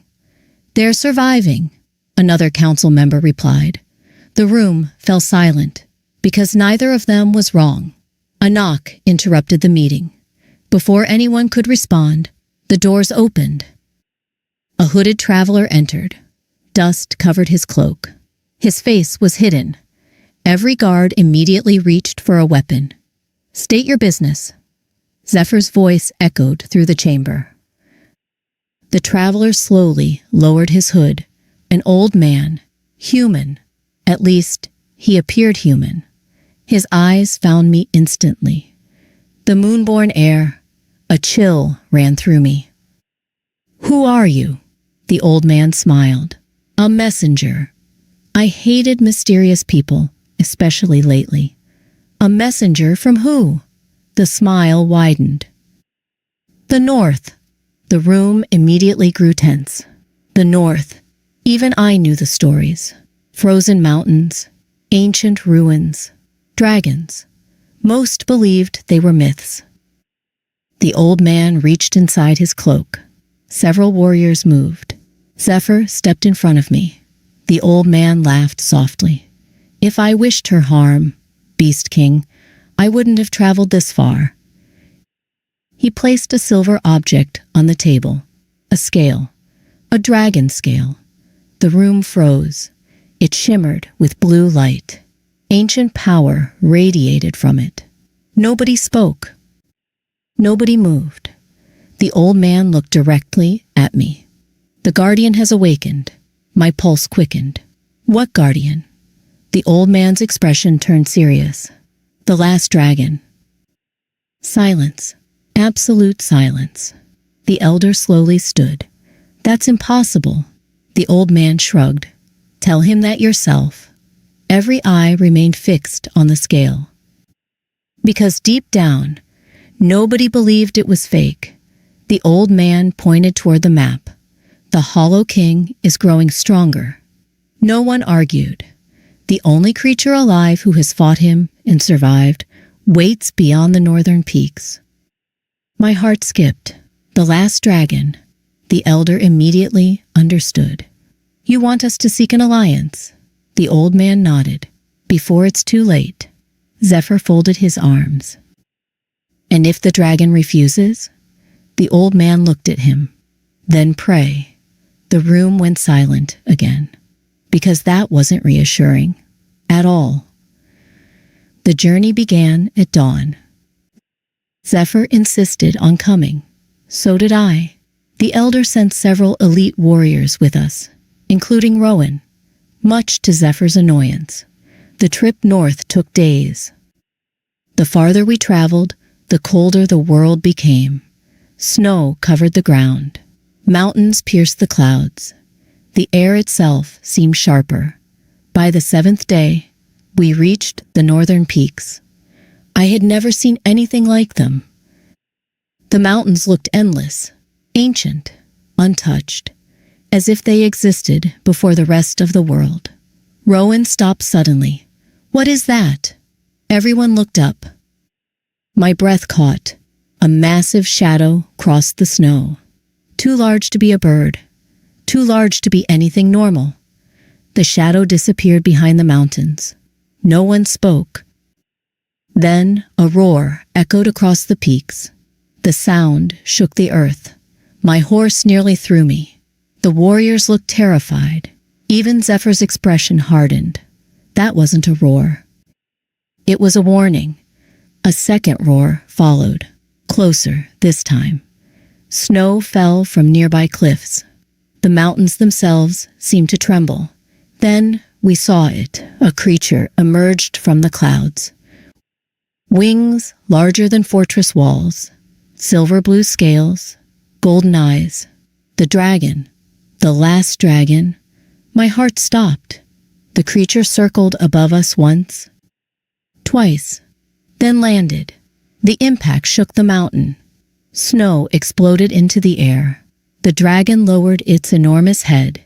Its golden eyes locked onto me. Not Zephyr. Not Rowan. Me. The creature studied me for several seconds. Then, something impossible happened. It spoke, not aloud, inside my mind, the same way Zephyr once had. Its ancient voice echoed through my thoughts. Moonborn. My breath caught. The dragon's eyes narrowed. So the heir has finally returned. Season 2, Chapter 6. Crown of Moonfire. The dragon knew who I was. Its golden eyes remained fixed on me. So the heir has finally returned. The voice echoed inside my head. Ancient, powerful, far older than anything I'd ever encountered. I swallowed. You know me? The dragon lowered its massive head. I knew your ancestors. Silence fell across the mountain. Even the wind seemed to stop. Zephyr stepped closer to my side. We came seeking an alliance. The dragon's gaze shifted to him. For a moment, neither spoke. Then the dragon laughed. The sound shook the peaks. The Beast King asks for help. His amusement was obvious. I never thought I'd live long enough to see that. Zephyr didn't react.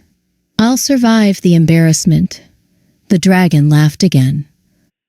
Apparently, it liked him. That was encouraging. I hoped. The dragon turned back to me. You seek my army. I blinked. Army? The dragon's eyes gleamed. Did you think I was alone? Before I could answer, a roar echoed across the mountains. Then another, and another. My eyes widened. Shadows emerged from the clouds. Dozens of them. Dragons. Large, small, silver, black, blue. The sky filled with wings. I stared in disbelief. The last dragon wasn't the last dragon. He was their king. The realization hit everyone at once. Even Rowan looked speechless. The dragon seemed pleased by our reaction. Now, his expression hardened. Why should I help you? The question wiped away everyone's excitement. Because we didn't have a good answer. The Hollow King threatened the world. But dragons had hidden here for centuries. Why would they risk everything now? The dragon waited. Zephyr spoke first. Because if he wins, he'll come for you eventually. The dragon nodded. A fair argument. Then he looked at me. But not enough. My stomach tightened. What do you want? The dragon's eyes narrowed. A trial. Of course. Nothing was ever easy. What kind of trial? The dragon looked toward the highest mountain. At its peak stood ancient ruins, half buried in ice. The crown of Moonfire. The words immediately caught my attention. The dragon continued. It belonged to the first Moon Queen. My pulse quickened. The crown has remained untouched for centuries. The dragon's voice grew quieter. Retrieve it, I frowned. That's all? Several dragons laughed. Apparently, that wasn't all. The Dragon King smiled. The mountain decides who is worthy. Something told me I wasn't going to like that explanation. The climb began before sunrise. Only Zephyr accompanied me. The others remained behind. The higher we climbed, the colder the world became. Snow covered everything. The air burned my lungs. Yet the moon mark kept pulling me forward, as if it knew where the crown waited. Hours later, we reached the ruins. Ancient pillars rose from the ice. Broken statues lined the pathway. Moonborn statues, queens, kings, warriors, all watching, waiting. At the center stood a stone altar, and resting upon it, a crown, silver, beautiful, alive. Moonfire danced across its surface. My heart pounded. I slowly approached. Then the world changed. The ruins vanished. The snow vanished. Everything vanished. Darkness swallowed me. I stood alone. A familiar figure appeared. The moon goddess. Her silver eyes studied me carefully. "You seek the crown." I nodded. The goddess walked closer. "The crown is not power." She touched my chest. "It is responsibility." A surge of memories exploded through my mind. Ancient battles, moonborn rulers, sacrifices, wars, loss, victory. Generations of queens, generations of protectors. The weight nearly crushed me. Tears filled my eyes. There was so much pain, so much duty. The goddess smiled sadly. To wear the crown is to carry them all. I understood now. This wasn't a reward. It was a burden. A promise. The moon goddess stepped aside. "The choice is yours." The crown appeared before me. For one moment, I hesitated. Then I reached for it. The instant my fingers touched the silver metal moonfire, exploded across the sky. The mountain shook. Dragons roared. The clouds parted. Silver flames spiraled into the heavens. Far below, every dragon dropped to one knee. Every warrior stared upward. The crown rested upon my head. The moonfire no longer burned. It obeyed. The power felt different now. Controlled, whole, complete. I slowly opened my eyes. The Dragon King was waiting. For the first time since meeting him, he bowed, not deeply, but enough. Enough to shock everyone. "The Moon Queen has returned." The words echoed across the mountains, and somewhere far away, the Hollow King smiled, because he had been waiting for this moment too. Season 2, Chapter 7. The Beast King's Sacrifice. The return journey should have felt like a victory. I wore the crown of Moonfire. The dragons had joined our alliance. For the first time, the realm had hope. Yet I couldn't shake the feeling that something was wrong. The Hollow King had wanted me to claim the crown. That thought haunted me. As our party crossed a frozen valley, Zephyr rode beside me. "You've been quiet." I smiled faintly. "You noticed." "I always notice." My heart fluttered. Even after everything, he could still do that. Before I could answer, the moon mark burned. Pain shot through my wrist. I immediately sat upright. Zephyr noticed. "What is it?" The mark glowed beneath my sleeve. Danger. The warning hit me instantly. "Stop." The command left my mouth seconds before the attack. The snow exploded. Black chains erupted from beneath the ground. Warriors were dragged from their horses. Screams filled the valley. An ambush. Shadow Order assassins appeared from every direction. Dozens of them. No, hundreds. "They were waiting for us," Rowan shouted. Steel clashed. Dragons roared overhead. Chaos erupted. A shadow assassin lunged toward me. Moonfire blasted him backward. Another took his place. Then another. There were too many. Far too many. The enemy wasn't trying to win. They were trying to reach me. A realization struck. This isn't an ambush. Zephyr turned. What? They only want the crown. The moment I said it, a horn sounded across the valley. Every assassin immediately changed direction, toward me. The crown of moonfire began glowing. The Hollow King knew. He knew I had claimed it. And now he wanted it. A wave of dark energy slammed into our defenses. Several warriors were thrown across the snow. One of the dragons crashed into a mountainside. The enemy was stronger than before. Much stronger. A figure appeared atop a nearby ridge. Black armor, golden eyes. Malachar. My blood ran cold. You, the immortal smiled. Hello, Moon Queen. The battlefield froze. Fear spread through our ranks. Malachar shouldn't have been here. He should have been trapped, weak, broken. Instead, he looked stronger than ever. His gaze shifted to the crown.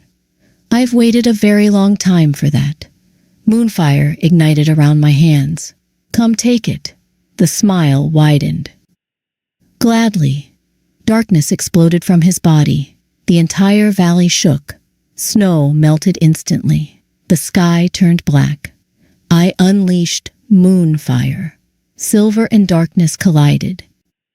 The impact shattered the mountainside. The force threw everyone backward, including me. I hit the ground hard. Pain exploded through my body. When I looked up, Malachar was already charging. Straight toward me. Too fast. Far too fast. I couldn't move. I couldn't breathe. The crown of moonfire blazed. But it wasn't enough. Malachar raised his hand.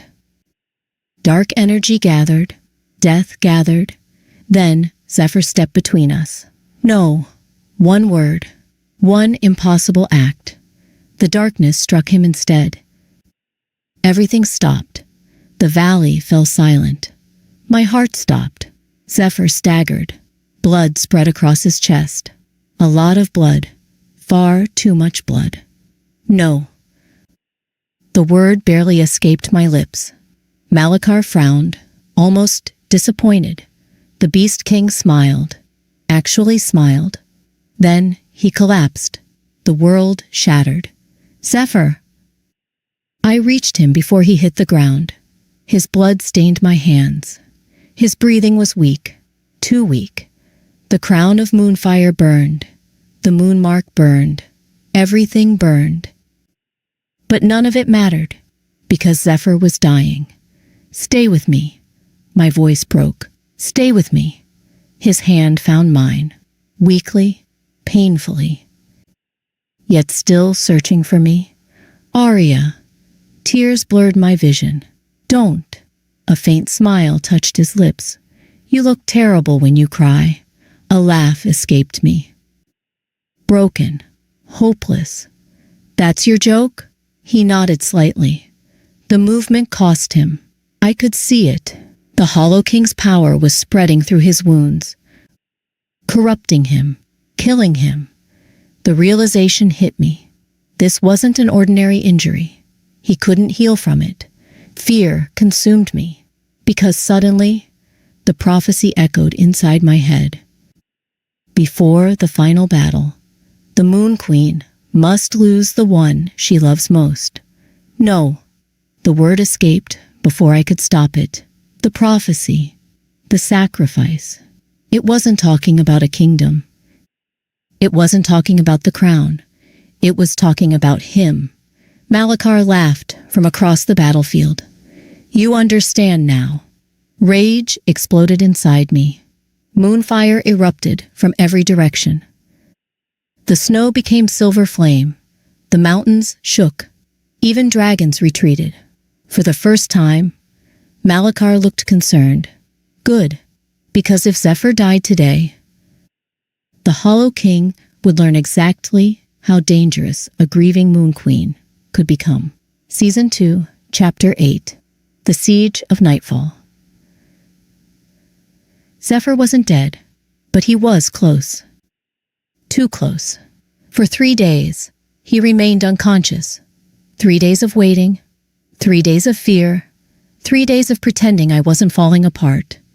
The healers had done everything they could. Nothing worked. The darkness inside his wound continued spreading, slowly, relentlessly, like poison. I sat beside his bed, holding his hand. The room was silent, except for his weak breathing. "You promised you'd protect me." My voice barely rose above a whisper. "So wake up." No response. The crown of moonfire rested on a nearby table. Its silver glow filled the room. Mocking me. I had all this power, and I couldn't save the one person who mattered most. A knock interrupted my thoughts. The door opened. Rowan stepped inside. His face told me everything. Bad news. "What happened?" The beta hesitated, then answered. "The Hollow King is moving." I slowly stood. "How many?" His expression darkened. "All of them." My stomach dropped. "All?" Rowan nodded. "The entire army." Fear gripped my chest. The entire army. Not a raid, not an attack, a final march. The war had reached its endgame.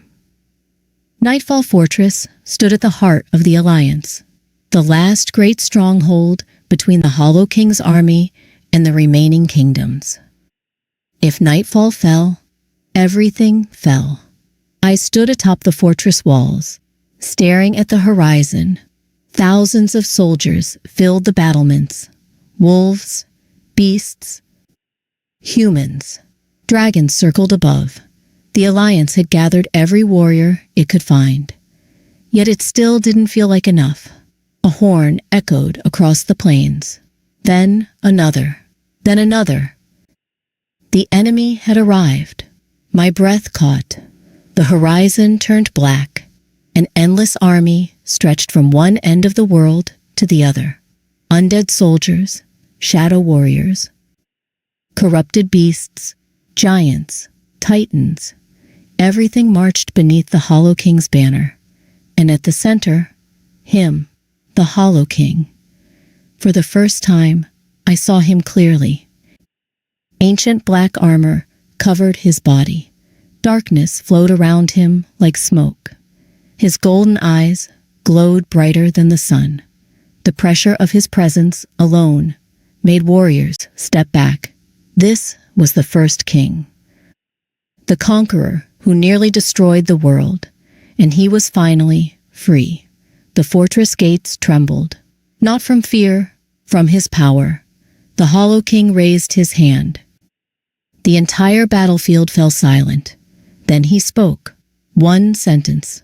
One terrible sentence. "Kneel." The sky darkened. Mountains cracked. Several soldiers collapsed instantly. Blood ran from their noses. The power behind his voice was overwhelming. Ancient. Impossible. Yet nobody knelt. Not a single warrior. The Hollow King's smile faded. Then die. The siege began. The first wave struck the walls. The impact shook the fortress. Arrows darkened the sky. Dragons unleashed fire. Titans smashed against the gates. Chaos erupted everywhere. I fought without stopping. Moonfire blazed from my hands. Every attack destroyed dozens of enemies. Still they came. Endless. Relentless. The Hollow King's army never seemed to shrink. Hours passed. The fortress began breaking. The western wall collapsed first, then part of the eastern tower. Everywhere I looked, warriors were dying. The Alliance was losing. A scream echoed overhead. I looked up. One of the dragons crashed from the sky. Dead. A second followed. Then a third. Fear spread through the defenders. The dragons were falling. The titans were breaking through. The gates were cracking. Everything was falling apart. Then the impossible happened. A familiar voice echoed across the battlefield. Move. My heart stopped. I turned.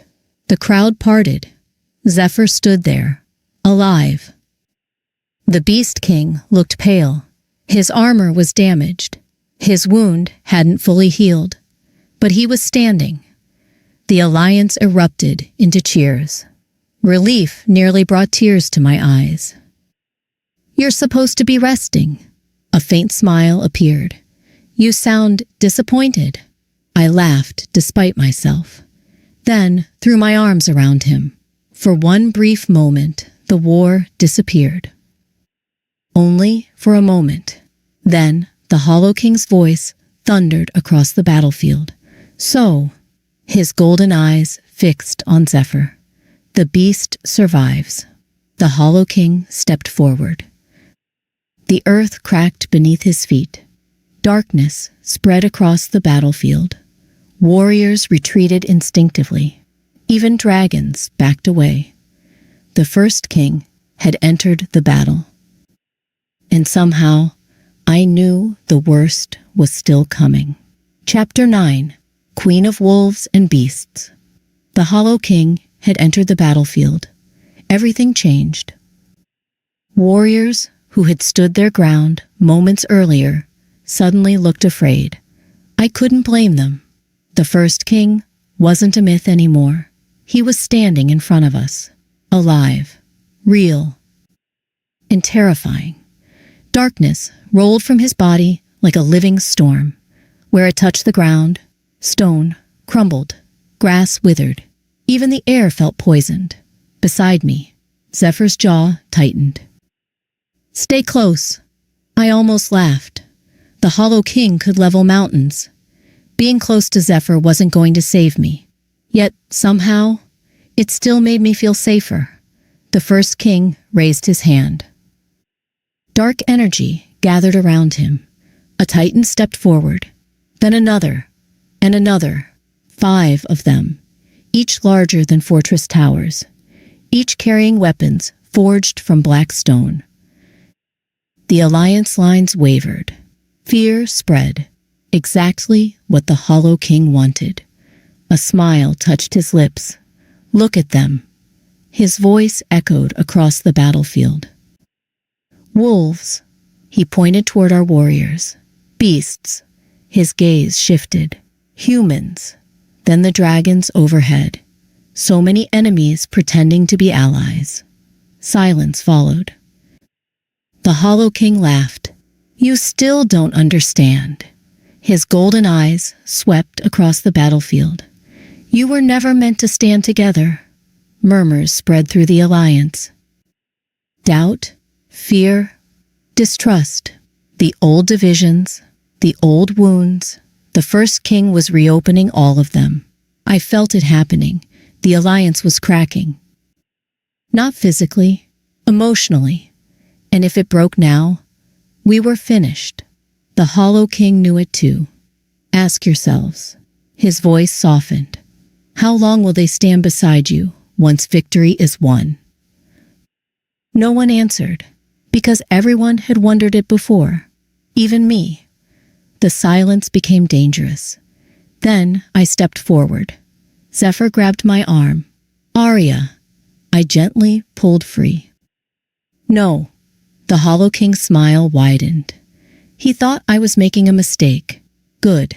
I climbed onto a broken section of the wall, high enough for everyone to see me, high enough for everyone to hear me. Thousands of eyes turned toward me.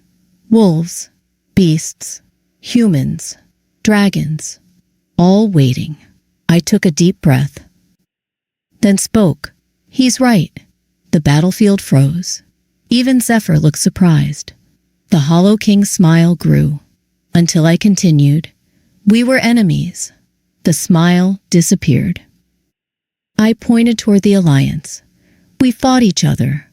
Several warriors lowered their heads. We hated each other. Nobody argued, because it was true.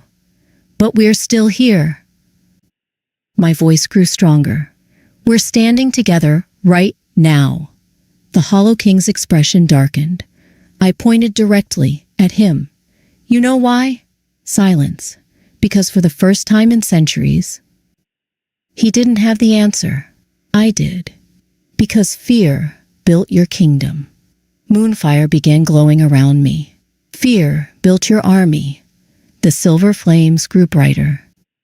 Fear built your power. The battlefield shook. The crown of Moonfire ignited. Silver fire spiraled into the sky. The Hollow King's smile vanished completely. But hope built this alliance. A roar erupted from the dragons. Warriors raised their weapons. The alliance wasn't breaking anymore. It was uniting. The Hollow King had pushed too hard, and it had backfired. The silver-haired elder stepped forward. Then Rowan, then Lucien, then Zephyr, one by one. Leader after leader, warrior after warrior, until the entire battlefield stood together. The Hollow King's face darkened. For the first time, I saw anger, real anger. Good, because I was angry too. The moonfire surged. The crown blazed. The moon mark burned. Power flooded through me. Not just mine, theirs, all of theirs. The wolves, the beasts, the dragons. The alliance, together. A realization struck me. The prophecy. I finally understood it. The Moon Queen wasn't meant to save the realm alone. She was meant to unite it. The strength had never been mine. It had always belonged to everyone. The crown simply connected us. Silver light erupted across the battlefield. The Alliance warriors gasped. Moonfire symbols appeared on their armor. Their weapons, their shields. The Hollow King's eyes widened. Impossible. The same word everyone always used. But this time, it was his turn. A dragon landed beside me. Then another. Then another. Hundreds filled the sky. Wolves howled. Beasts roared. Human soldiers raised their banners. The entire alliance answered as one. The sound shook the world. The Hollow King looked around. For the first time since his return, he was no longer looking at an army. He was looking at a kingdom. A united kingdom. The very thing he feared most. I raised my hand. Moonfire blazed across the battlefield. The alliance surged forward. The final battle had begun. Chapter 10. The last moonrise, the final battle, had begun. Moonfire blazed across the battlefield. Dragons filled the sky. The united armies charged as one. For the first time since his return, the Hollow King was being pushed back. But not defeated. Not yet. The first king stood at the center of the battlefield like a storm. Every swing of his sword shattered the earth. Every step left destruction behind. Warriors attacked him. None lasted long. Even dragons avoided him. He was simply too powerful. Beside me, Zephyr shifted into his beast form. Silver-black fur shimmered beneath the moonfire. His glowing blue eyes locked onto the Hollow King. We end this now. I nodded. Together, we charged. The Hollow King smiled. I've been waiting. Darkness erupted around him. The collision shook the world. Moonfire against shadow, life against death, hope against fear. The impact sent shockwaves across the battlefield. Mountains cracked. The sky itself seemed to tremble. Zephyr struck first. His claws tore across the Hollow King's armor. For the first time, the ancient ruler stumbled. The alliance roared. The Hollow King growled. Then, darkness exploded from his body. Zephyr was thrown backward. I unleashed Moonfire. Silver flames crashed into the darkness. For several seconds, neither force moved. Then, both shattered. The battlefield disappeared in a blinding flash. When my vision returned, I was alone. No warriors, no dragons, no battlefield. Only darkness. A familiar throne stood before me. The black throne from my visions, the Hollow King's throne. The first king sat upon it, watching, waiting. You've done well. I clenched my fists. I didn't come here for your approval. The Hollow King laughed. You came because you finally understand. I hated that part of me did.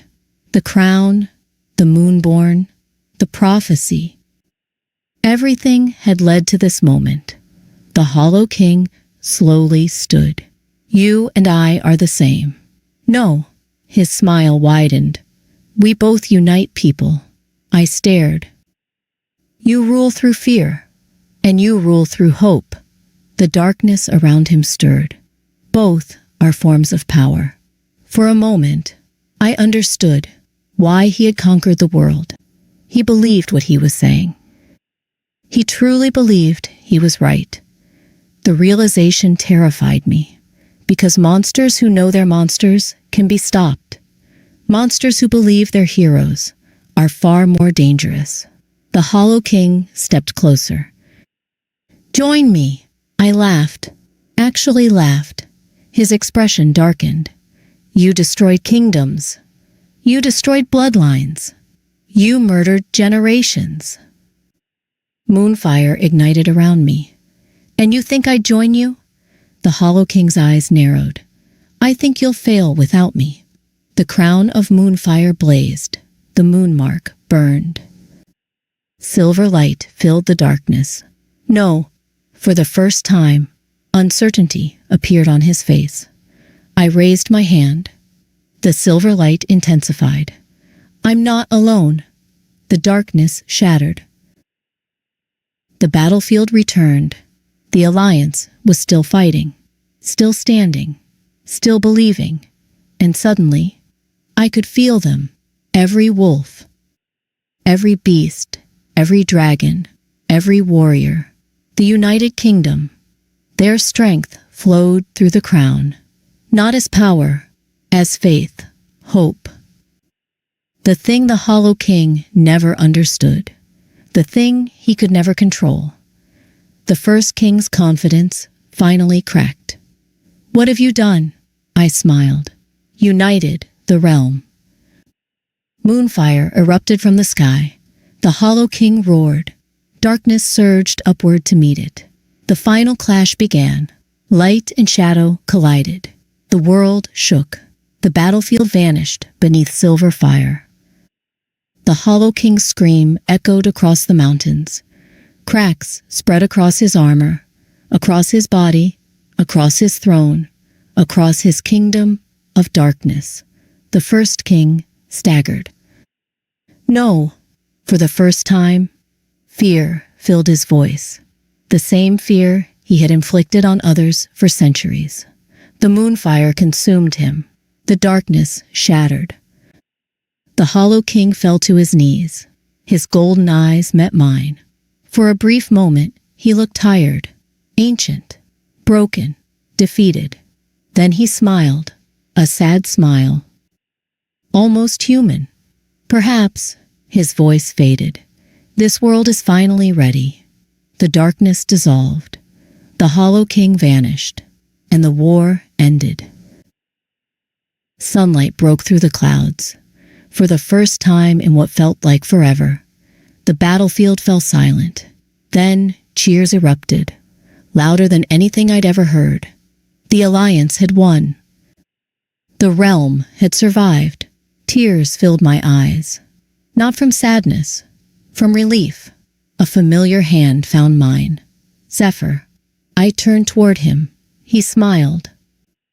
The real smile, the one I loved. Without thinking, I wrapped my arms around him. He held me tightly. The cheers grew louder, but for a moment, none of it mattered. Only him. Only us. Months later, leaders from every kingdom gathered beneath the rebuilt Moonborn Palace. Wolves, beasts, humans, dragons, no longer enemies, no longer divided. A new kingdom had been born. One realm, one future. The silver-haired elder stepped forward. The age of division is over. The crowd cheered. I looked beside me. Zephyr stood there, not as the Beast King, not as a ruler, as my mate, my partner, my home. The moonfire crown rested upon my head, but this time it felt lighter, because I wasn't carrying it alone. As the sun set, Zephyr squeezed my hand. "What are you thinking about?" I smiled. "The future." He laughed softly. "That's a dangerous thing for a queen to think about." I leaned against him.